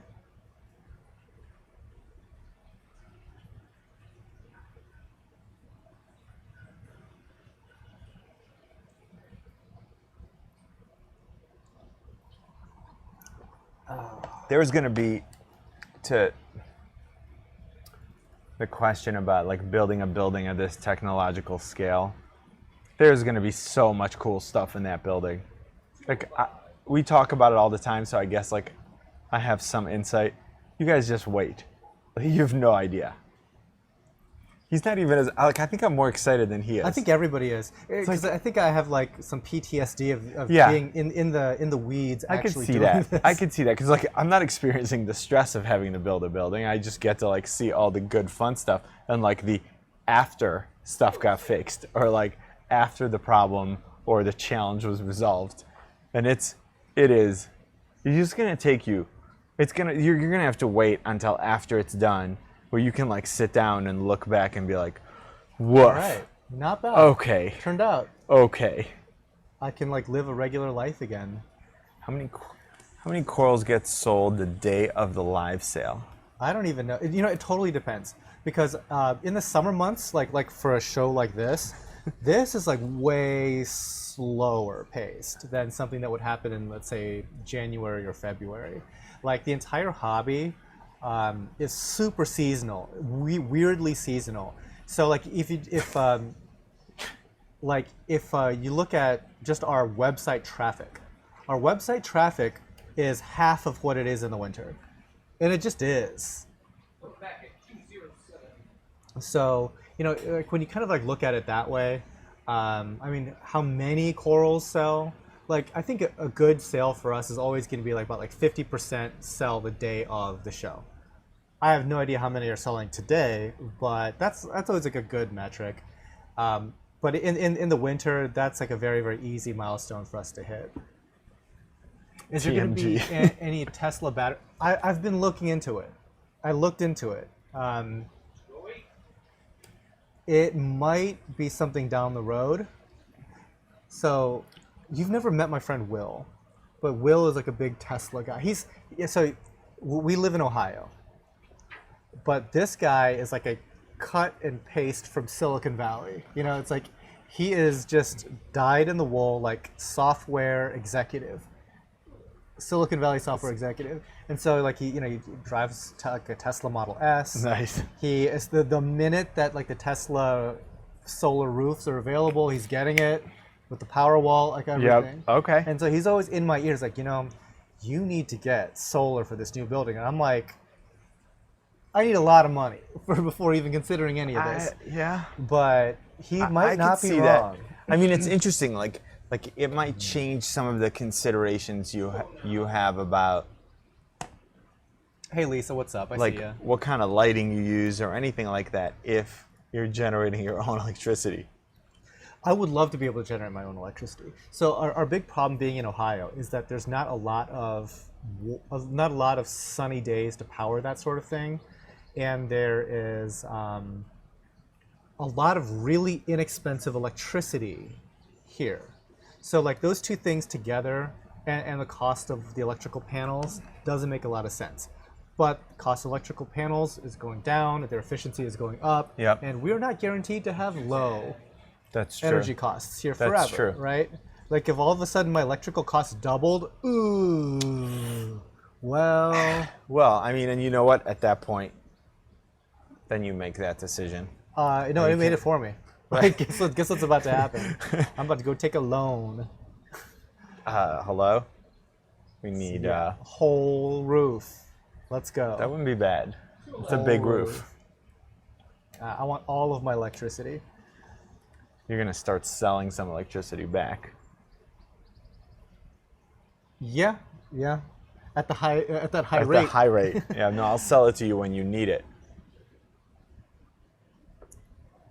But I mean, the building is made in a way that it can scale like technologically like that. So there's,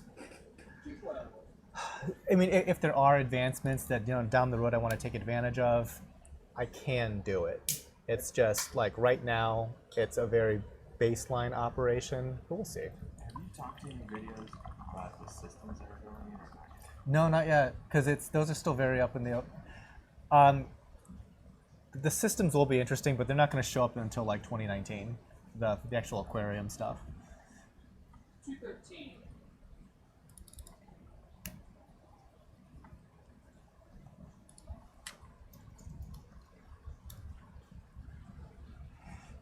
So you know what I noticed? So this happened to Rico's aquariums. He used to have a channel called Rico's Reef Tank, and I think that like YouTube did like some sweeping cleanup of some like weed channels. Oh. And I think he got swept up in that because he had Because Reef. of Reef? Yeah, and so I noticed that a couple other people have changed the name of their channels preemptively, I think, just because of that whole fiasco. So is he back up? I don't think his old channel is, but he just started a new channel called Rico's Aquariums. Okay. That's a bummer. I mean, just a bummer to have to go through that, but Yeah, Like if you lost your channel, would you even go back onto YouTube? It's like you guys are killing me over here. Come on. I mean, it'd be so disappointing to be like, man, what's wrong with you? Do you think, I was thinking about it today, do you think it's harder to go from 0 to 10,000, from 10,000 to 50,000? 10 to 50 is easy. Compared 50 to 100. I don't know about that Rank step. them. I know, but I think that like if you rank 0 to 100 is the hardest it's thing. the hardest. It is depressing. You start out, you just put out content and it's like Crickets. Yeah. nobody. There's nobody. It's like you could Nobody make like cares. the Schindler's List Yeah. of coral videos. Like nobody no one's cares. watching it. Have fun with your 0 views. That's why you shouldn't worry about it. Just put out good content. Blue Basin Aquatics. This is so there was a Rico's Reef, and there's a Rico's Reef tank, and Okay. they both are now different names.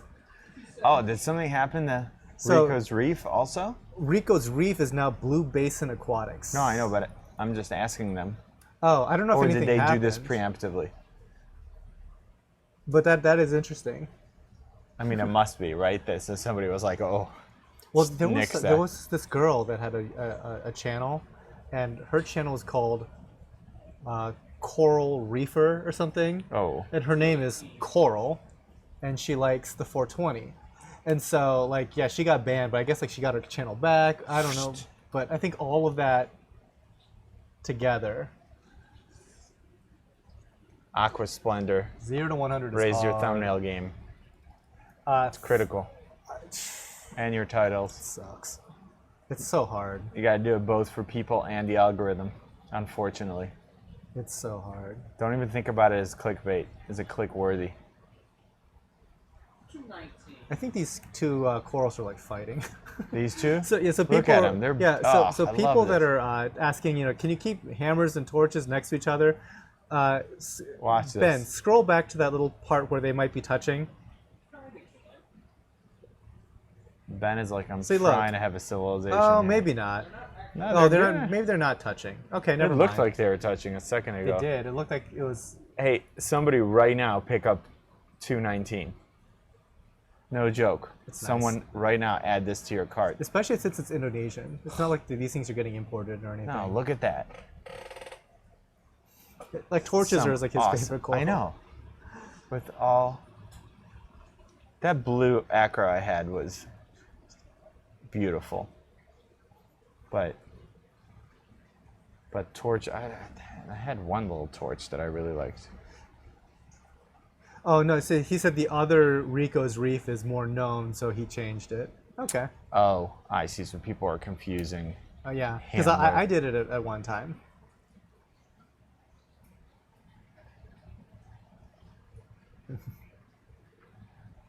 Coming back at 220. 220. Yep, we're at 220. We're hitting the home stretch here. We are going to 253, and we will make it before 5. I think, potentially. What's that? That was my tank. Really?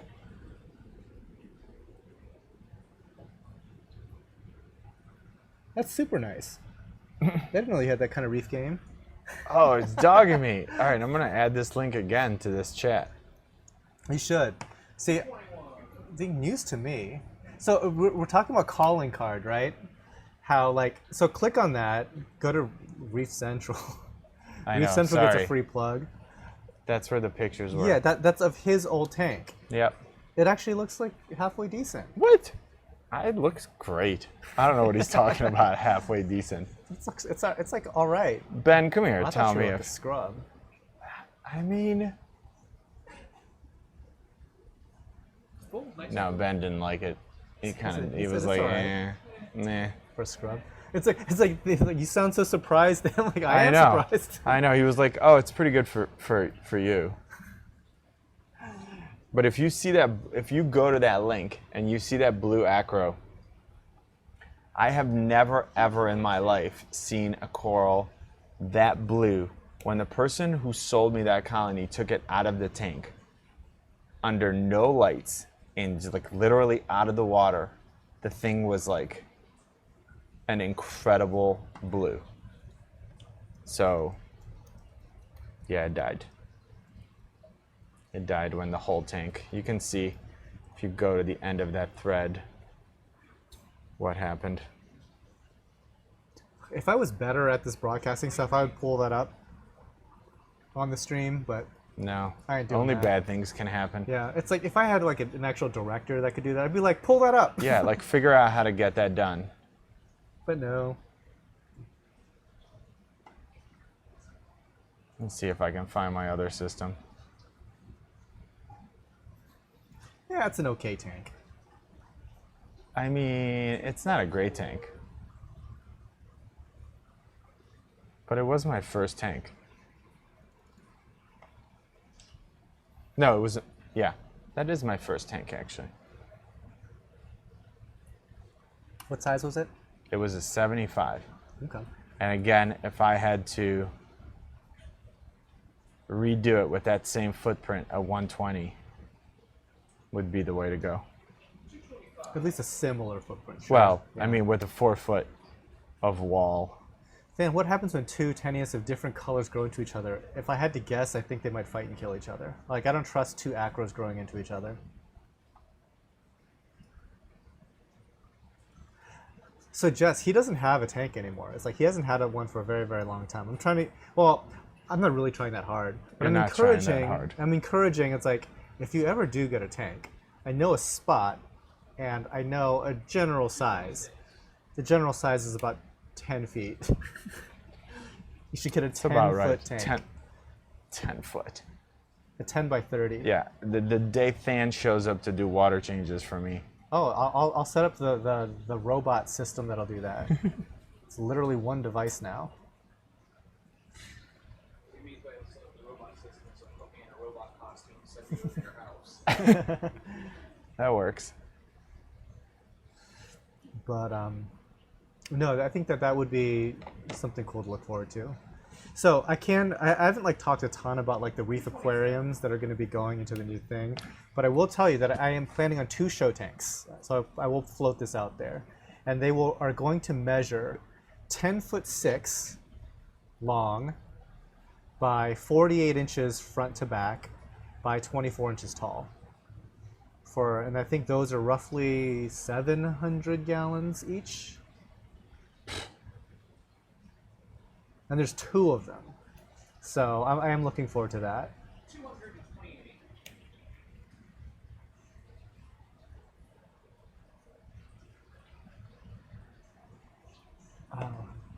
What brand of salt do you recommend? I use Omega, so I've been pretty happy with them this whole time. They have sponsored one of my videos, so I'm especially happy with them. But no, seriously, I've been using them for years now, and they're an Ohio company.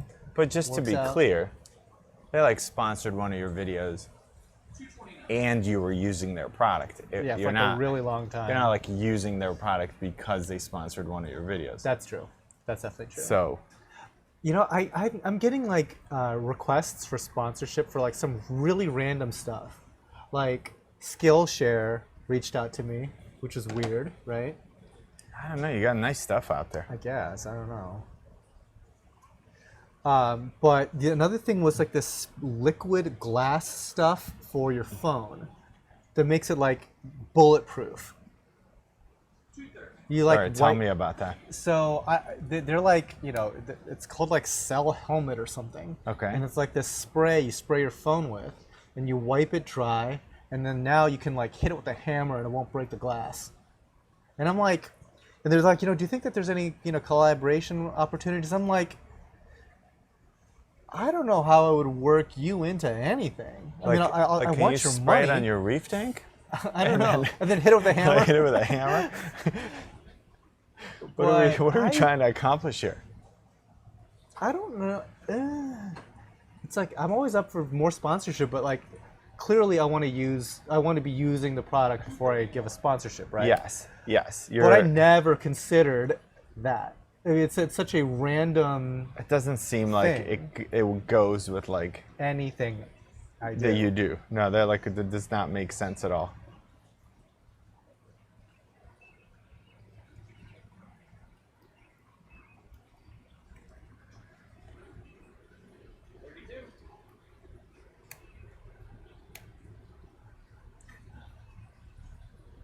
Blue Basin. What am I drinking? It's Jack and Coke again. I got another guest here that likes the cocktails. I'm on a little bit of Red Bull right now. A little pick me up. I'm watching too many infomercials. Not watching anything. They're blowing up my inbox, saying, "Hey, Yeah. let's collaborate." I promise you, Than is not spending his day reaching out to anybody about anything. Oh man, 233. Dude, that looks That's sweet. nice. That's nice. Last month's guest was Nathan, and that's Yep. from his tank. Do you know That's Nathan? a nice coral. Yeah. Okay. We should all hang out one day. Mm-hmm. You drunk yet? That's Probably. a nice. I hide my drunkenness very TNG. well, though. Can't even tell. Are you going all LEDs in the new place? We might, but it's so big that we can experiment with a whole bunch of different things, obviously. But for heat issues, I'm kind of leaning towards LED because the way that the building is constructed, it's very well insulated. And so whatever heat we generate, it's going to hang around a little while. And if we have 200 lighting fixtures, guess what's about to happen? What are you using for like air movement around the building? So we have got exhaust fans as well Okay. as air exchangers. Okay. So like in the dead of summer, we could, because since all the exhaust fans are up top, like in the ceiling essentially of the second floor, it'll just evacuate all the hot air right on out of there. Okay. So, but still, it might be kind of toasty outside. So, But is there like anything circulating air inside? well, I guess it would be like the air exchangers would blow. That would some- do that. some Okay. air. I'm trying to find a picture here to show you.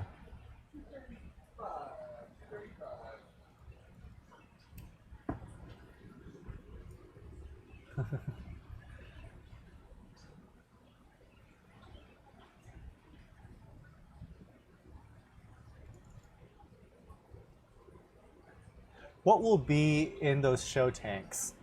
I am thinking one of them would be like an SPS Reef, and the other one I'm really not sure of. The other one just might be a total mix with a little bit of a lean towards LPS is what I'm thinking, like some of the more dirty stuff.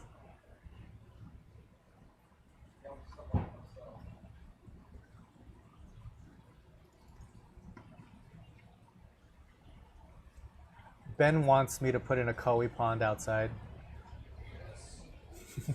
I've never kept koi ever. But I love koi. I think they're like so relaxing. Like reef aquarium fish, I don't find relaxing. They're like way too smart and they're way too like angry with one another and they're chasing each other and they're throwing my frags around and they're You're like, eating my "No." zoas. So I've got this fox face. Doesn't usually bother too many corals, but loves to eat zoas. Happens. But koi, they're just big and dumb and colorful. How are you cooling the new place? Right now, it is a lot of the air exchange stuff. I'm gonna have an air conditioner in my studio. If I do need to add additional air conditioners, I definitely one day will have the power to do it. We are skipping 238 and moving to 239. Okay, 237 is flipped over. That was 238. Oh, that was 238. Yeah. Got a hold of it. I'm not even going to show it. Okay. All right. All right, and we're at 239. Okay, we're at 239. Okay, all right. Dan, we'll use a chiller. Okay, so in the summer months, the actual aquariums are going to use a geothermal cooling system. So we have these rainwater collection cisterns outside that they get fed water from the roof of the building. It's a 10,000 gallon rainwater collection cistern. And the temperature in there stays at about 55 degrees because it's so far underground. And it's such a large body of water. And so we have some heat exchange coils that are resting down in the cistern. And we run those coils through a closed loop into each of the sumps that we're going to have. And they're very, very, very efficient at removing heat. And so we're basically using it as a closed loop geothermal heat exchange. So my goal is to keep the tank temperatures at about 76 all year round, 76, 77. That's the idea anyway. We'll see. We'll see if I'm effective at it.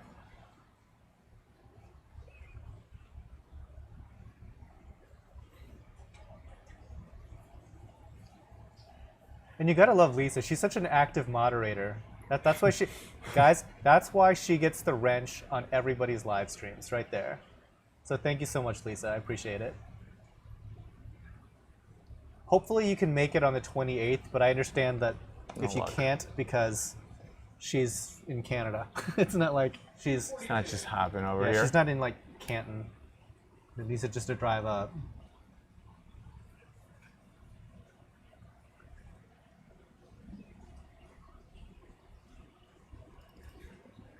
So yeah, that actually the temperature management really is the biggest thing that's always on my mind. And we're going to be doing that same system in this greenhouse as well. So we're going to be going with, so one of the biggest problems with this greenhouse is that there's only one temperature control. So we have 5 systems, only one of which has a temperature probe that controls everything. So when that one system thinks it's hot, the cooling is going to kick on. When that one system thinks it's cold, the heating will kick on. But if another tank, yeah, I'll take a little bit, just a little bit. Thank you. When another system, for example, needs heat, but the main system, the one with the probe, doesn't think it needs heat, that other system is just going to get colder and colder. So one of the big upgrades is that every single system is going to have its own channel for heating and cooling control. So it's entirely possible that one tank out here might be too hot and needs to be cooled down. At the same time, something else needs to be heated up. That makes sense. And all those systems are going to operate independently of one another. So that's going to be the biggest improvement. I think that's going to be a huge load off my mind to have all that just automated. So in the new building, are all the systems going to be connected? There's going to be 4 separate systems. Okay. 4 separate really big systems, but it's 4. Like all with their own sumps and everything? Yeah. So, Okay. so just imagine like a whole bunch of tanks connected to one sump. Yep. And that one sump is really doing like the business end of everything. Of each quarter, of each one system? Correct. Okay, Yeah. cool. So it's going to do all the filtration, all the dosing, your calcium reacting, water changes. That's a word. Temperature Could be a word. control. Everything is going to happen in those sumps. So those sumps, I'm looking at possibly like 10 foot by 4 foot by something. Like they're going to be like giant. It's like small sumps. swimming pools. Yeah. What's up, Reef dudes? Hey, what's up, Reef dudes? Oh, by the way, Reef dudes, I saw that you contacted me on Facebook. I'm sorry I didn't respond. I'm not really on Facebook. I'm sorry. So, but I just wanted to know I'm not ignoring you. Oh. So that's an interesting comment by Jess. The more I hear you all talking, the more I realize. I actually just posted on Twitter today that like, what I hope for everyone in whatever it is that like interests you is that I hope you accept as a premise the fact that you don't know what you don't know. So last night I was actually on a live stream. Well, I wasn't on it. I was watching a live stream with like 7 people, and they were talking. It was actually had to do with YouTube, and one of them just went deep into analytics, and I was like, "Huh, What just it was happened? Just By some the way, things I didn't Reef dudes, think I'm gonna about. add you as a moderator. There It was you go. just some things that I didn't even think about, and until you have someone like open your eye to even like the concepts, and then you can have your own opinion. But like that's good perspective. I don't remember who said it. It was Jess. Jess. Yep. Good. Are you going to quarantine everything? And you have to understand also, like, I'm coming from a place not of just, I'm not minimizing like a hobbyist, but I'm coming from the perspective of commercial systems, which Right. you'd be surprised at how little things transfer from like hobbyist problems are one thing, and giant aquaculture system problems are a completely separate thing. Yep. Like stuff that you can fix on a small scale can just be unmanageable on a large scale. So there's like certain complications that that over 10 years, 12 years, or however long I've been doing this, I mean, it could be something basic. Like, I don't remember what it was when we were talking about doing a large water change. I don't know if there was like a spill or something. And you were like, no, the literal amount of time to make that much RO water. Like, forget having enough salt, which you do. Forget having all, like, to just make the water takes X amount of time. So it's like completely different than like needing 5 gallons of water to add to your tank. right. You're like, I need to wait a day and a half. Right. For the quantity of water to exist. And that's with my RO system that makes 1,000 gallons a day. Right. Like, right. It's not like some Mickey Mouse system. No, you don't have a hobbyist system on here. Right. But you also can't have a system in place that's so overscaled just in case. Right? Like, you're not going to have a 20,000 gallons per day system set up on the off chance. But like, yeah. Like, when you deal with a problem, it's big. Yes. Like, everything is like scaled up to like nightmare proportions oftentimes. Fish room time. How demanding is millipora? I've never seen it before. Millipora, it's a species of acropora, and acropora, not exactly the most beginner friendly. It's actually a very challenging SPS. So I would say how demanding? I'd say very demanding. Reef dudes, for me, millipora is super easy. So I'm actually writing an article slowly. Actually, I have to turn in a draft by the end of this month, but to Coral Magazine, all about acropora. And I think that one of the things, this is like to Reef Dude's point here, is I think that sometimes we minimize our success. Yep. Because you've had success before, you kind of forget all of the trials and tribulations it took to get up to that point. So when you're talking to somebody that's never kept acropora at all before, and you're like, well, I think it's fine. It's right. I got a new one. I just added to my tank. It's just fine. Yeah. But like that person hasn't had your experiences at all. Yes. And so like when you kind of back it down to that level, it's like there's a ton of shit. Like, oops, language. Beep. Sorry. There's a ton of stuff that could go poorly. Ton of stuff. Like, there are a lot of things that you're going to want in place. So first of all, I guess it comes down to like cost, right?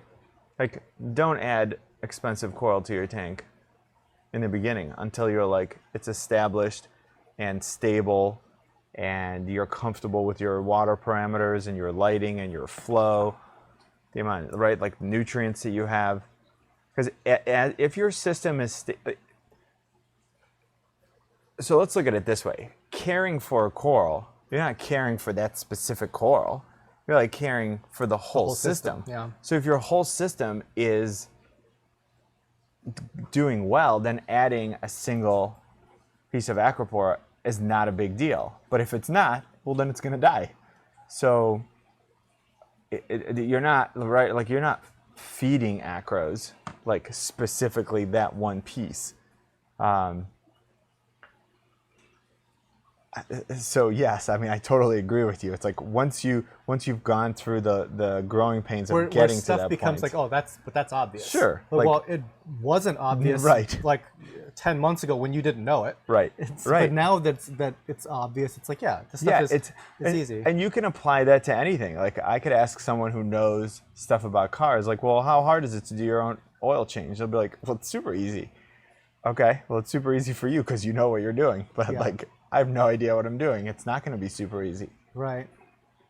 It's like if you've done it before. Well, and I'll just take this to one little tech example, and then we'll just like log off here.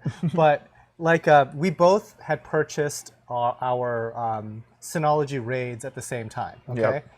So I happened to get mine a couple days earlier, and I figured some things out that weren't that easy. Right. But when you were setting like his up, it's like, oh, how do I do this? Like, it's easy. It's you just easy. go here and Right. do this. I made 0 mistakes. You know why? Because I'm on Skype with Than, and Than is like, do this, do this, do this, do this, do And this. you're done. Like all the perfect steps to get me to where I needed to be. So it was super easy. But a week ago, like, I was like, how do I do this?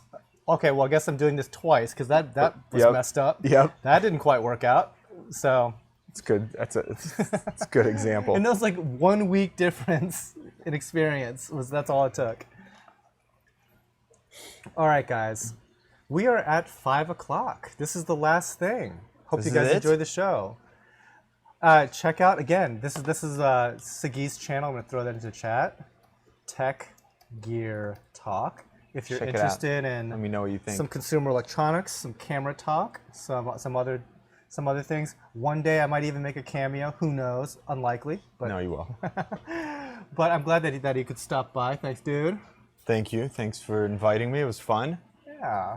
And last minute shout out, of course, to the Patreon crowd. Thank you all for your support of this channel. I really appreciate it. So thank you, Mark, Christopher, Alan, Trevor, Kevin, Samuel, Phil, Robert, Ryan, and Dave. And so if you want to know a little bit more about Patreon, check out patreon.com/Tidal Gardens. All right. So, oh, swag. Also, if you look just under this video, you can see some merchandising that now YouTube has integrated into our channels. So thank you, YouTube. If you want some Tidal Garden swag, Ben is actually a halfway decent designer. Closer, closer, closer, closer. There you go. Yeah. Here, this way. Yeah, it's good stuff. So Go check it out. He's going to be making some new designs here and there when we have some downtime. So hopefully you guys like the new gear. All right. Thinks that's it. We're done? I will see you all next time. Later, guys. See ya.